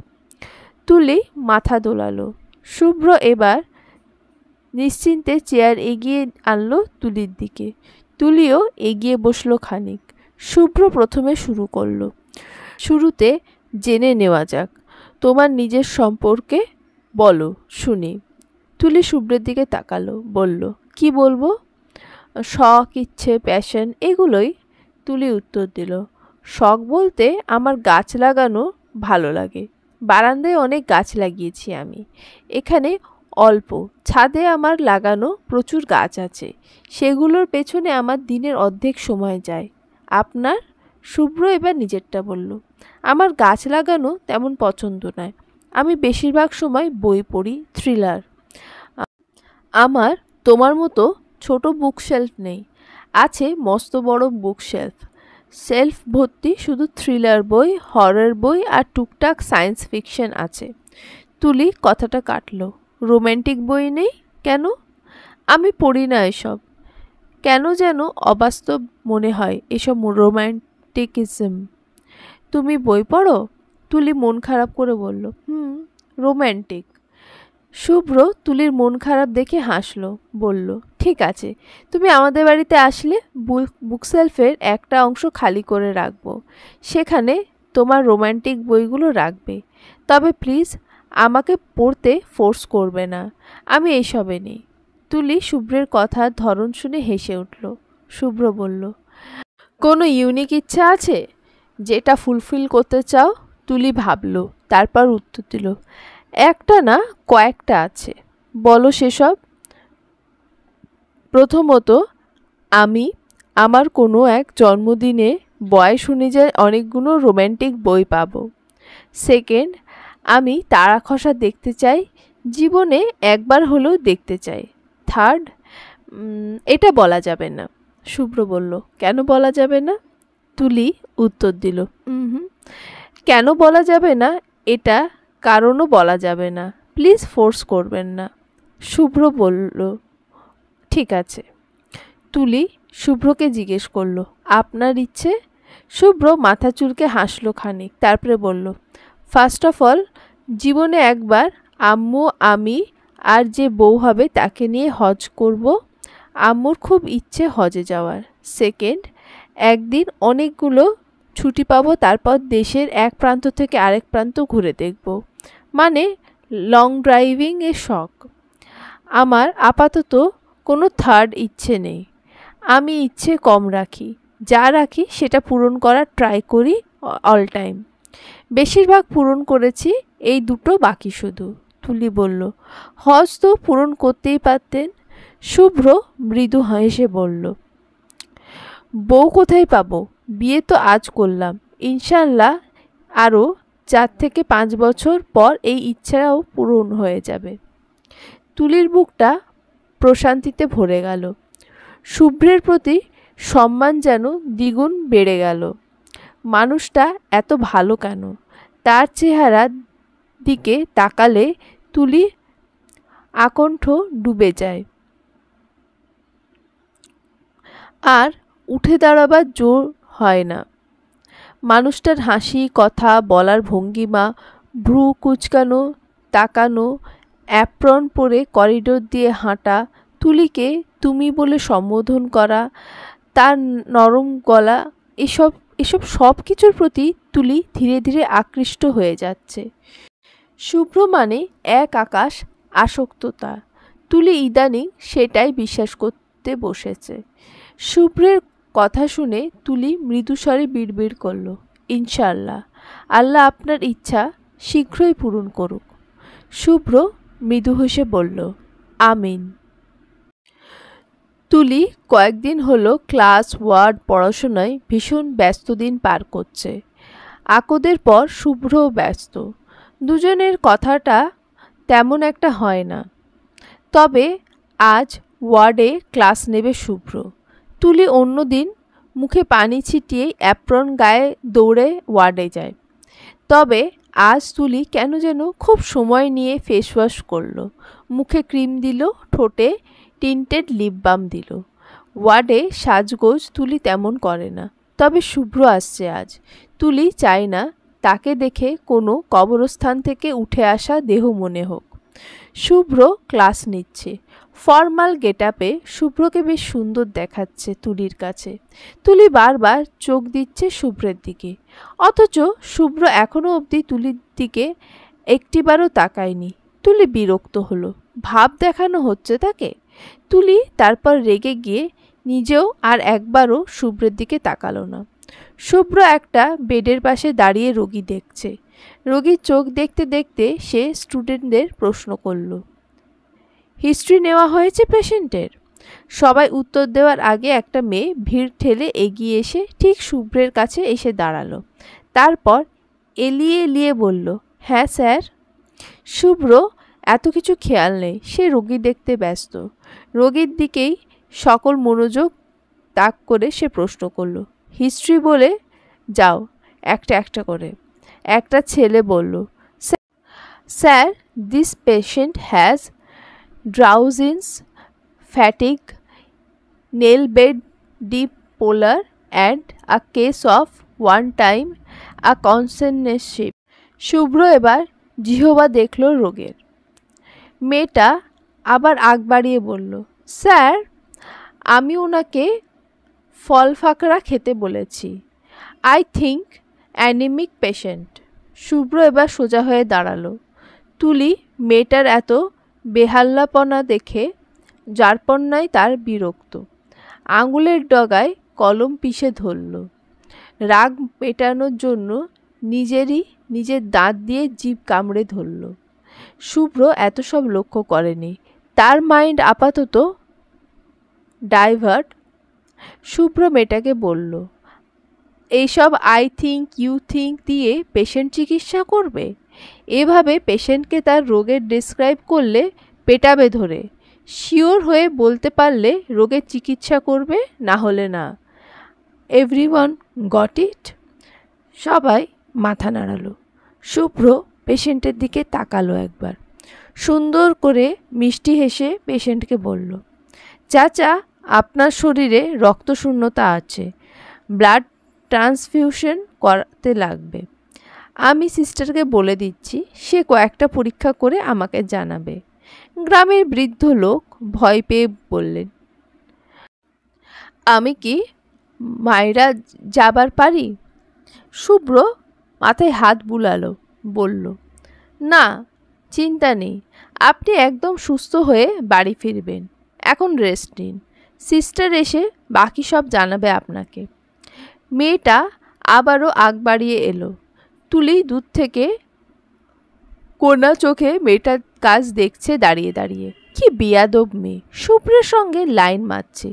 তুলির ইচ্ছা করছে মুখের ওপর মেয়েটাকে কয়েকটা কথা বলে দিতে। সাহস কত তার বরের সঙ্গে ঘেঁষাঘেঁষি!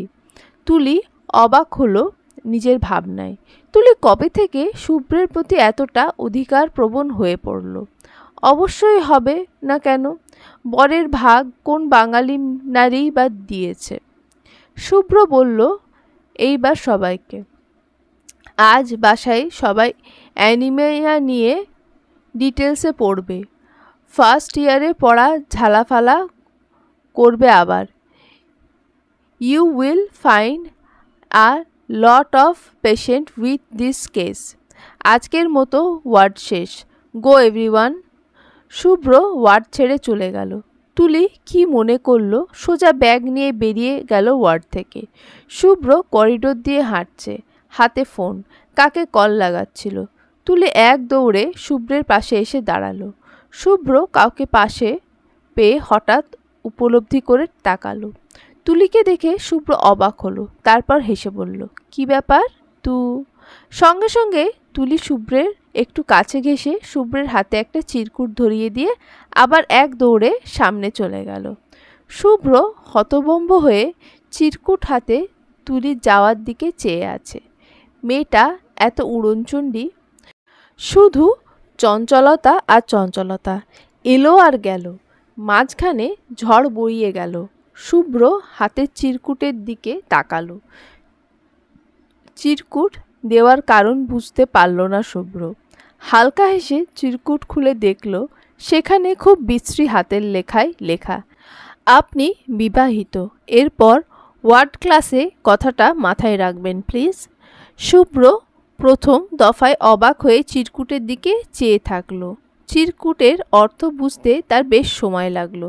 যখন বুঝতে পারল বিস্মিত হলো, বড় বড় চোখে সামনে তাকালো, তুলিকে খুঁজল। তুলি ততক্ষণে পগার পা। শুভ্র দুই ভুরুদয়ের মাঝে আঙুল চেপে শব্দ করে হেসে ফেলল। তুলিও পারে, লক্ষ্য করেছে। তবে বিয়ে হতে না হতেই মেয়েদের মধ্যে বউ বউ ভাব চলে আসা কি কোনো রিফ্লেক্সের মধ্যে পড়ে হয়তো। শুভ্র গাড়ি ঘোরালো, তারপর গাড়ি থেকে নেমে সোজা বাসায় উঠে কলিং বেল বাজালো। দরজা খুলে দিল এসে এক রমণী। রমণী কেউ না, বরং তুলি। শুভ্র তুলিকে এখন বাসায় দেখেই যারপরনায় অবাক হলো। মুখে হাসি টেনে ভেতরে ঢুকতে ঢুকতে বলল, তুমি এখানে? আম্মু ডেকেছে? শুভ্র ভীষণ ঘেমে আছে। গাড়িতে এসি থাকা সত্ত্বেও সে ঘেমে একাকার। গরম বোধহয় আজকে খুব বেশি পড়েছে। তুলি রান্নাঘর থেকে এক গ্লাস পানি এনে শুভ্রের সামনে ধরল। শুভ্র পানি হাতে নিয়ে মিষ্টি করে বলল, থ্যাঙ্কস, খুব তেষ্টা পেয়েছিল। তুলি মৃদু হেসে মাথা নাড়ল, বুঝেছি আমি। শুভ্র আবারও এক প্রশ্ন করবে তার আগেই রুম থেকে বেরিয়ে এলেন আফরোজা। শুভ্রকে দেখে তার পাশে গিয়ে বসলেন। শুভ্র মাকে সালাম দিয়ে জিজ্ঞেস করল, আজকেও তুলিকে পড়া বাদ দিয়ে এখানে ডেকে পাঠিয়েছ আম্মু? ওর সামনে এক্সাম আছে, তুমিও না? আফরোজা কিছু বলবেন তার আগেই তুলি শুধরে দেওয়ার ভঙ্গি করে বললেন, না না, আন্টি ডাকেননি, আমি এসেছি। আমার আন্টির সঙ্গে সময় কাটাতে ইচ্ছে হচ্ছিল। শুভ্র তুলির দিকে তাকালো। মায়ের প্রতি তুলির এমন মনোভাব শুভ্রকে আকৃষ্ট করল ভীষণ। শুভ্র উঠে দাঁড়ালো, পানির গ্লাস সোফার টেবিলে রেখে বলল, আমি ফ্রেশ হয়ে আসছি। আম্মু চা পাঠিয়ে দিও প্লিজ। যা তুই, আমি পাঠাচ্ছি। শুভ্র শার্টের বোতাম খুলতে খুলতে রুমে চলে গেল। শুভ্র যেতেই আফরোজা তুলির দিকে তাকালেন, বললেন, তুলি চা বানাতে পারিস?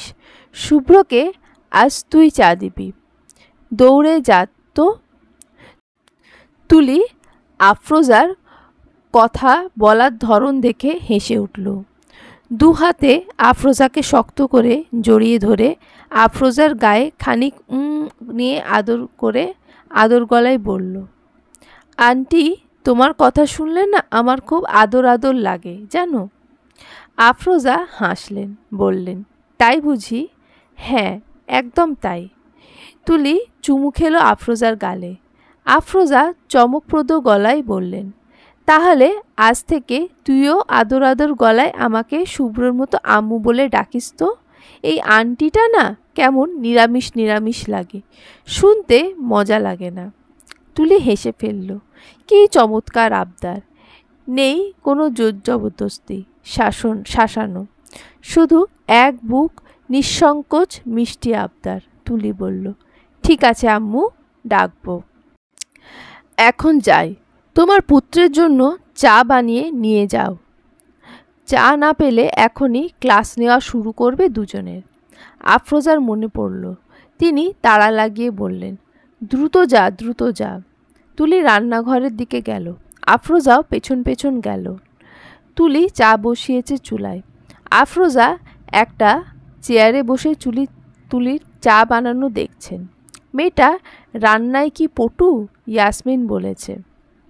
শুভ্র তুলির চায়ের প্রশংসা করেছিল সেদিন। যাক, রান্না নিয়ে আফরোজার চিন্তা গেল। এখন বউ শাশুড়ি মিলে রান্না করবেন আর সঙ্গে কয়েক কাপ চা, বেশ জমবে। আফরোজা তুলির দিকে তাকালেন। তুলি ওড়না কোমরে পেঁচিয়ে চা বানাচ্ছে। আফরোজা হঠাৎ কি মনে করে বললেন, তুলি শাড়ি পরবি? হঠাৎ প্রশ্নে তুলি ভ্যাবাচাকা খেয়ে গেল। তুলির মনে পড়ল, এই নিয়ে দুবার সে শাড়ির কুচি বেজে শুভ্রের গায়ে উপর পড়েছে। ভাগ্যে শুভ্র ধরে ফেলেছে দুবার, না হলে হাত পা ভেঙে কি লজ্জার কাণ্ড হতো। তুলি নিজেকে সামলে বলল, আমি শাড়ি সামলাতে পারি না আম্মু, বারবার কুচি বেজে পড়ে যায়। আফরোজা শুনলেন না, বরং তুলির হাত ধরে টেনে নিজের ঘরে নিয়ে যেতে যেতে বললেন, কিছু হবে না, আমি সুন্দর করে শিখিয়ে দেব কিভাবে শাড়ি পরতে হয়। একবার শিখিয়ে দিলে আর কুচি পায়ে লাগবে না। তুলি মৃদু হাসল। আফরোজা শাড়ি আর দু কাপড় আনলেন। তুলি বলল, কিন্তু চা? কিছু হবে না, বলক আসুক, ততক্ষণে তোর শাড়ি পরা হয়ে যাবে। শুভ্র কিন্তু শাড়ি খুব পছন্দ করে জানিস। তুলি লজ্জা পেল, আবার শাড়ি গায়ে শুভ্রের সামনে যাবে। ইস, লজ্জায় এখনই তুলির হাত পা সব ঠান্ডা হয়ে যাচ্ছে। শুভ্রের সামনে দাঁড়াবে কি করে? আফরোজার কথা মতো তুলি চা বানালো শুভ্রর জন্য। চা কাপে ঢেলে নিয়ে যাবে, হঠাৎ আফরোজা থামালেন, বললেন, তুলি দাঁড়াতো, তোর মধ্যে কিছু একটা মিসিং। আমি বুঝতে পারছি কি, আমি নিয়ে আসছি ঘর থেকে। তুলি চায়ের কাপ হাতে নিয়ে বোকা বোকা চেহারায় মাথা দুলালো।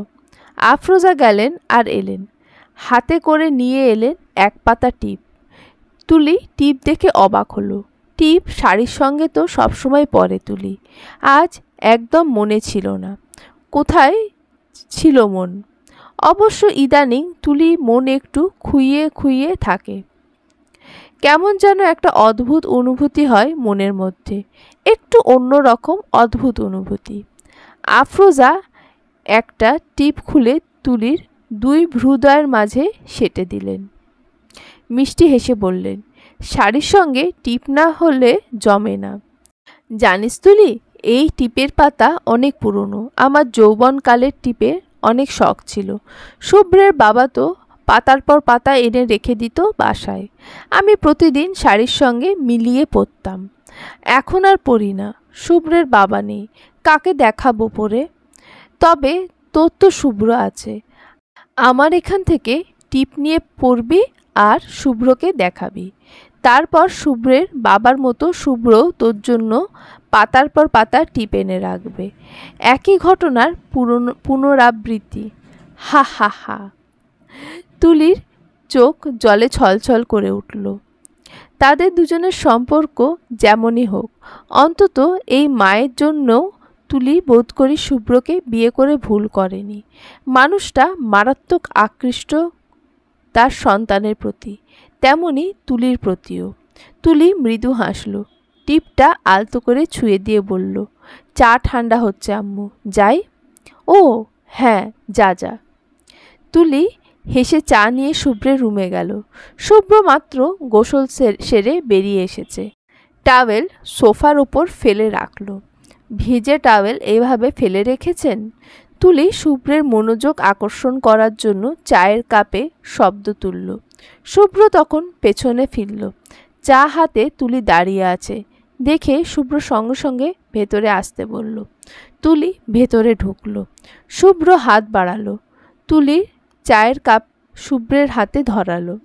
শুভ্র চায়ে চুমুক দিয়ে সোফায় বসল।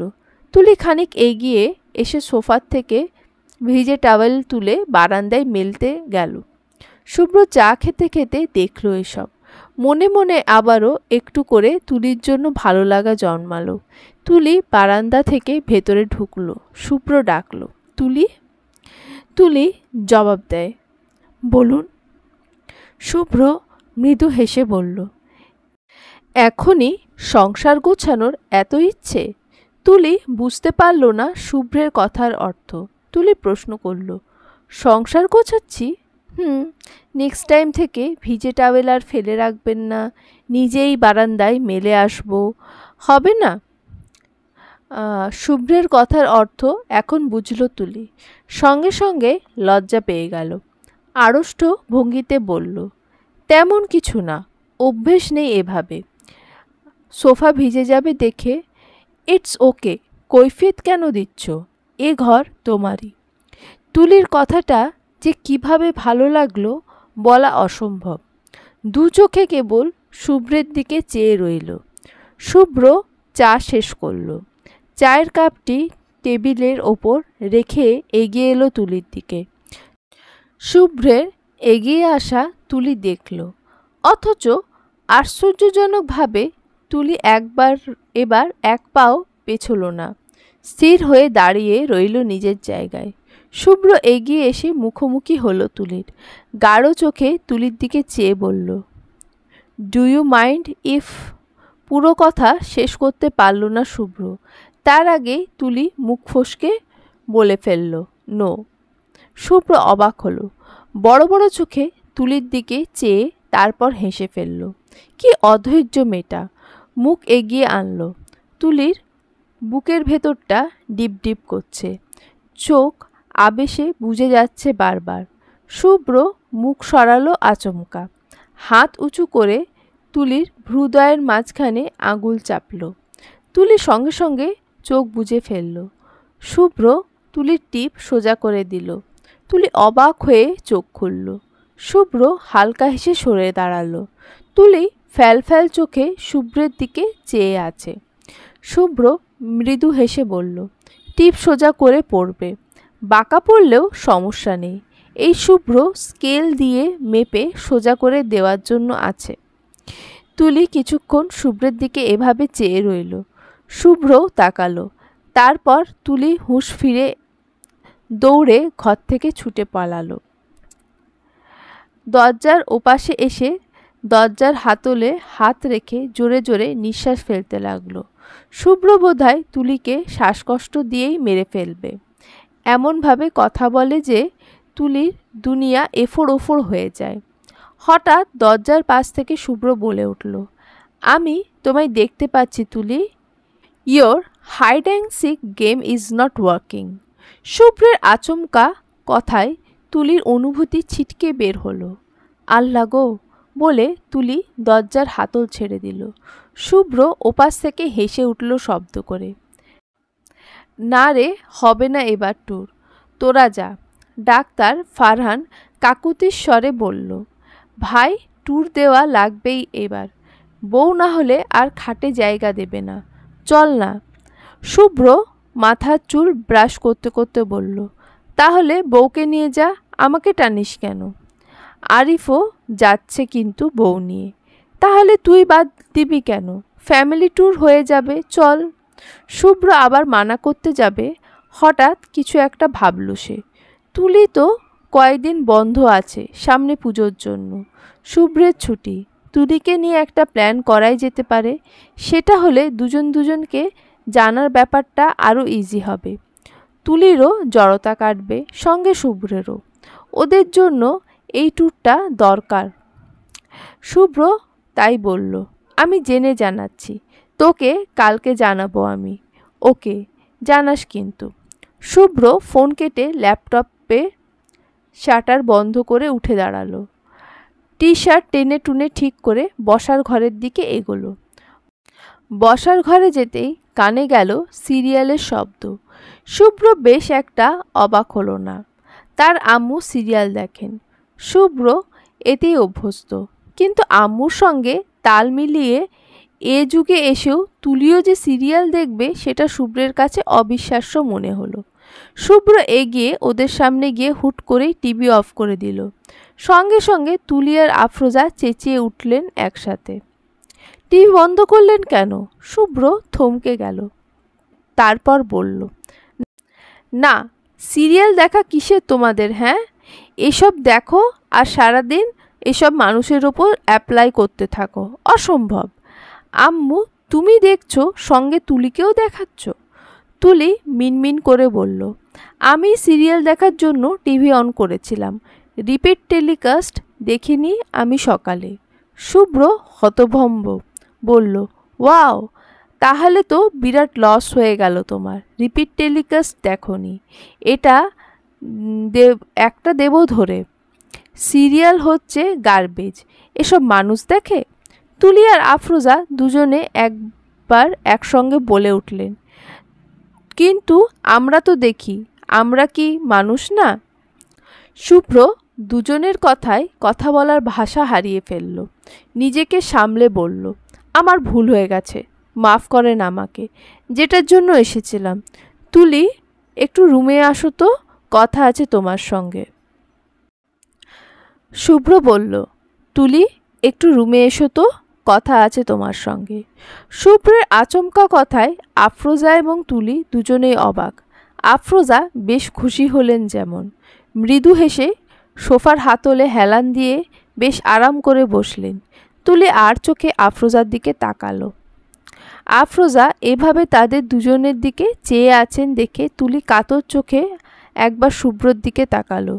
শুভ্র তুলির তাকানোর অর্থ ধরতে পারল না প্রথমে। পরবর্তীতে তুলি ইশারায় আফরোজার হাসি হাসি মুখ দেখিয়ে দিলে শুভ্র মায়ের দিকে চেয়ে বুঝতে পেরে কেসে উঠল। বোকার মতো হাসার চেষ্টা করে বলল, আম্মু ওই বলছিলাম তুলি ট্যুরে।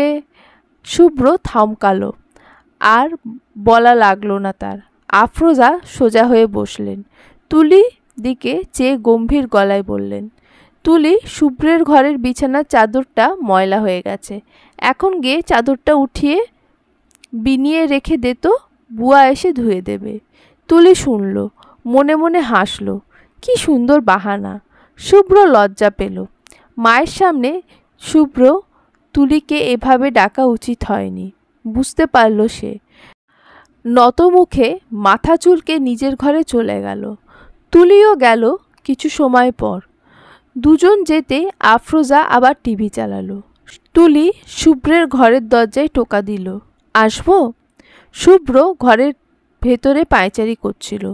তুলির আওয়াজ শুনতেই হাঁটা থামিয়ে চটজলদি বলল, এসো এসো। তুলি মাথায় শাড়ির আঁচল তুলে ভেতরে ঢুকলো।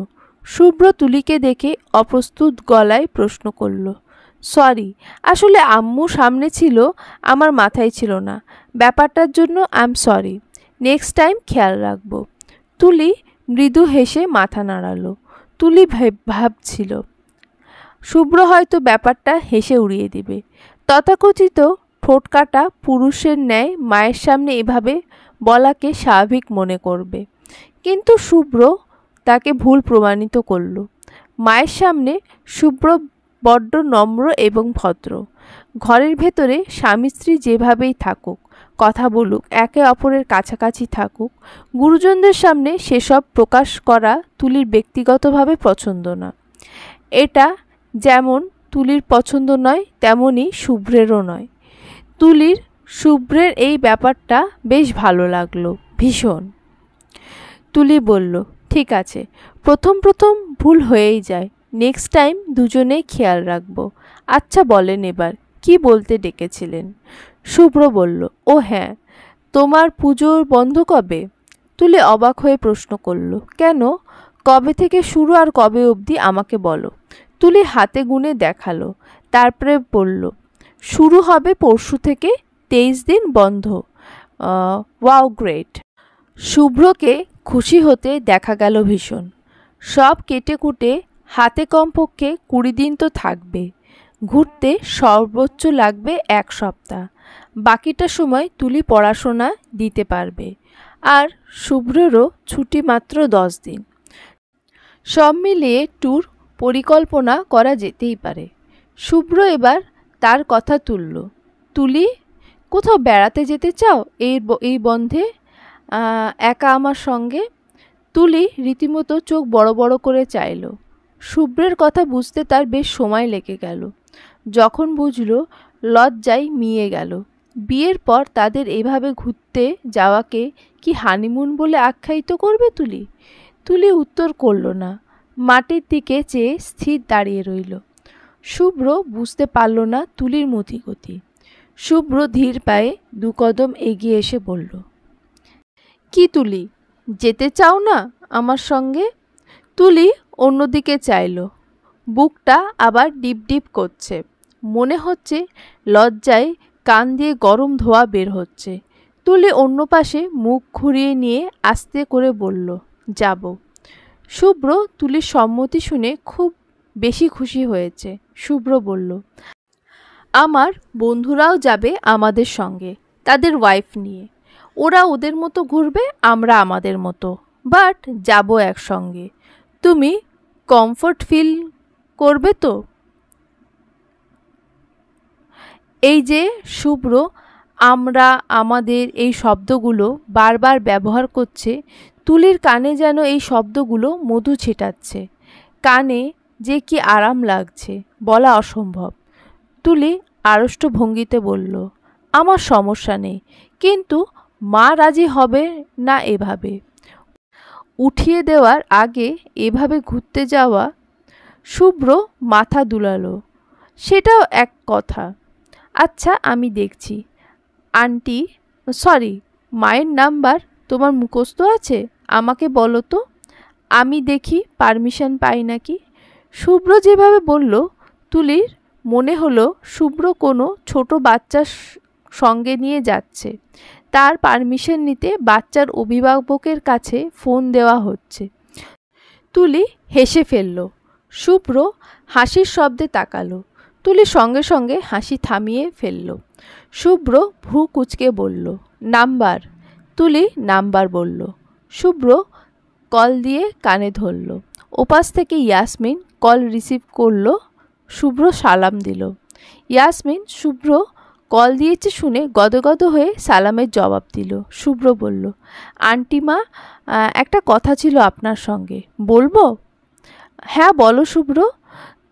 শুভ্র তুলির দিকে তাকালো। তুলি উৎসুক চোখে শুভ্রের দিকে চেয়ে আছে।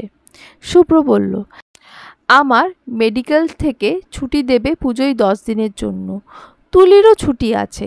ভাবছিলাম আমরা দুজন একটু ঘুরে আসি কোথাও থেকে, যদি আপনি অনুমতি দেন। স্বয়ং শুভ্র কল দিয়ে বলছে যাবে। ইয়াসমিন দ্বিধায় পড়ে গেলেন। এভাবে উঠিয়ে দেওয়ার আগে মেয়েকে ঘুরতে যেতে দেওয়া ভালো হবে? ইয়াসমিন বললেন, আমি একবার তুলির বাবার সঙ্গে কথা বলে তোমাকে জানাচ্ছি শুভ্র। ওকে মা, রাখি। ওকে বাবা, রাখো। শুভ্র সালাম দিয়ে ফোন কাটল। শুভ্র তুলির দিকে চেয়ে ভ্রু নাচিয়ে বলল, কি মনে হয় আঙ্কেল আব্বা দেবেন? তুলি শুভ্রের বাবা মা এসব কথার মধ্যে আটকে যাওয়া দেখে হেসে ফেলল। কষ্ট হচ্ছে না বাবা মা ডাকতে? শুভ্র হাসল বোকার মতো, মাথা চুলকে বলল, সেরকম কিছু না, প্রথম প্রথম অভ্যেস নেই, ধীরে ধীরে ঠিক হয়ে যাবে। জানি, ট্রাই করছেন দেখেই আমার ভালো লাগছে। শুভ্র হালকা হাসল। মিনিট পরেই শুভ্র ফোনে কল দিলেন ইয়াসমিন। শুভ্র তাৎক্ষণিক কল রিসিভ করে সালাম করল। ইয়াসমিন বললেন, তোমরা কতদিনের জন্য যাবে শুভ্র? 1 সপ্তাহ। ও আচ্ছা, যাও তাহলে, খেয়াল রাখবে দুজনের। কবে যাচ্ছ? পরশু। আচ্ছা। শুভ্র আবারও টুকটাক কথা বলে ফোন কাটল। তুলি শুভ্রের দিকে চাইল। শুভ্র বলল, রাজি তারা। তুমি আজ বাসায় গিয়ে ব্যাগপত্র গুছিয়ে নিও, আমিও আমার সব গুছিয়ে নেব। কিন্তু আম্মু কোথায় থাকবে? আগের বুয়া তো নেই এখন। আম্মুকে সাথেই নিয়ে যাই, ওনার ভালো লাগবে হয়তো। হ্যাঁ, এটা করাই লাগবে। আমি আম্মুকে বলে দেখছি, দেখি কি বলে। শুভ্র তুলিকে রুমে রেখে আফরোজার কাছে গেল। আফরোজা শুভ্রের আসার আওয়াজ পেয়েই টিভি দ্রুত অফ করে দিলেন। শুভ্র মায়ের পাশে বসল। আফরোজা বলল, কিছু বলবি? শুভ্র সরাসরি আদেশ করার ন্যায় বলল, সাজেক যাচ্ছি আমি, তুলি আর তুমি, দ্রুত ব্যাগ গোছাও। আফরোজা বললেন, তোমাদের সঙ্গে আমি কেন যাব? না না, তোরা যা। কেন? আমাদের সঙ্গে গেলে কি হয়? ভালো লাগবে তোমার। মেঘের শহর দেখেছো কখনো? খুব সুন্দর জানো। না রে, এত দূর আমার শরীর সইবে না। আর আমি গিয়ে এসেছি ওখানে তোর বাবার সঙ্গে, এত দূর আর যাওয়ার ইচ্ছে নেই। তাহলে কাছে কোথাও চলো। শুভ্র এতবার করে বলছে, আফরোজা শুভ্রকে মানাতেই পারছে না। নাছোড় বান্দার মতো করছে শুভ্র। তারপর আফরোজা হাল ছাড়লেন। শুভ্রের চুলে হাত বুলিয়ে বললেন, শোন শুভ্র, এটা তোর আর তুলির একসঙ্গে কোথাও ঘুরতে যাওয়া। এই যাওয়াটা তোদের এখন কাজে লাগানো দরকার। দুজন দুজনকে বুঝবি, জানবি, চেনা জানা হবে, এটাই তো দরকার এখন। আমি তোর বাবার সঙ্গে গেছি, আমরাও একাই গেছি দুজন। তোদেরও তাই এখন একাই যাওয়া উচিত। আমি তোদের সঙ্গে যাব, তবে এইবার না, আরেকবার। এবার তোরা যা, জেদ করিস না। শুভ্র মন মানল না। সে মায়ের নিরাপত্তার আশঙ্কায় বলল, তুমি একা কিভাবে থাকবে আম্মু? আগে বুয়া তো নেই এইবার। এক কাজ করি, আমি ইয়াসমিনের বাসায় এ কদিন ঘুরে আসি। ইয়াসমিন বারবার বলছিল গিয়ে করাত থাকার জন্য। এই সুযোগে থেকে আসি কদিন। তোরাও ঘুরে আয়। আমাদের তিনজনের একসঙ্গে ভালোই সময় কাটবে এই 1 সপ্তাহ। তাহলে আমারও এই ফাঁকে ইয়াসমিনের সঙ্গে সময় কাটানো হয়ে যাবে। কতকাল ইয়াসমিনের সঙ্গে মন খুলে কথা বলা হয়নি জানিস।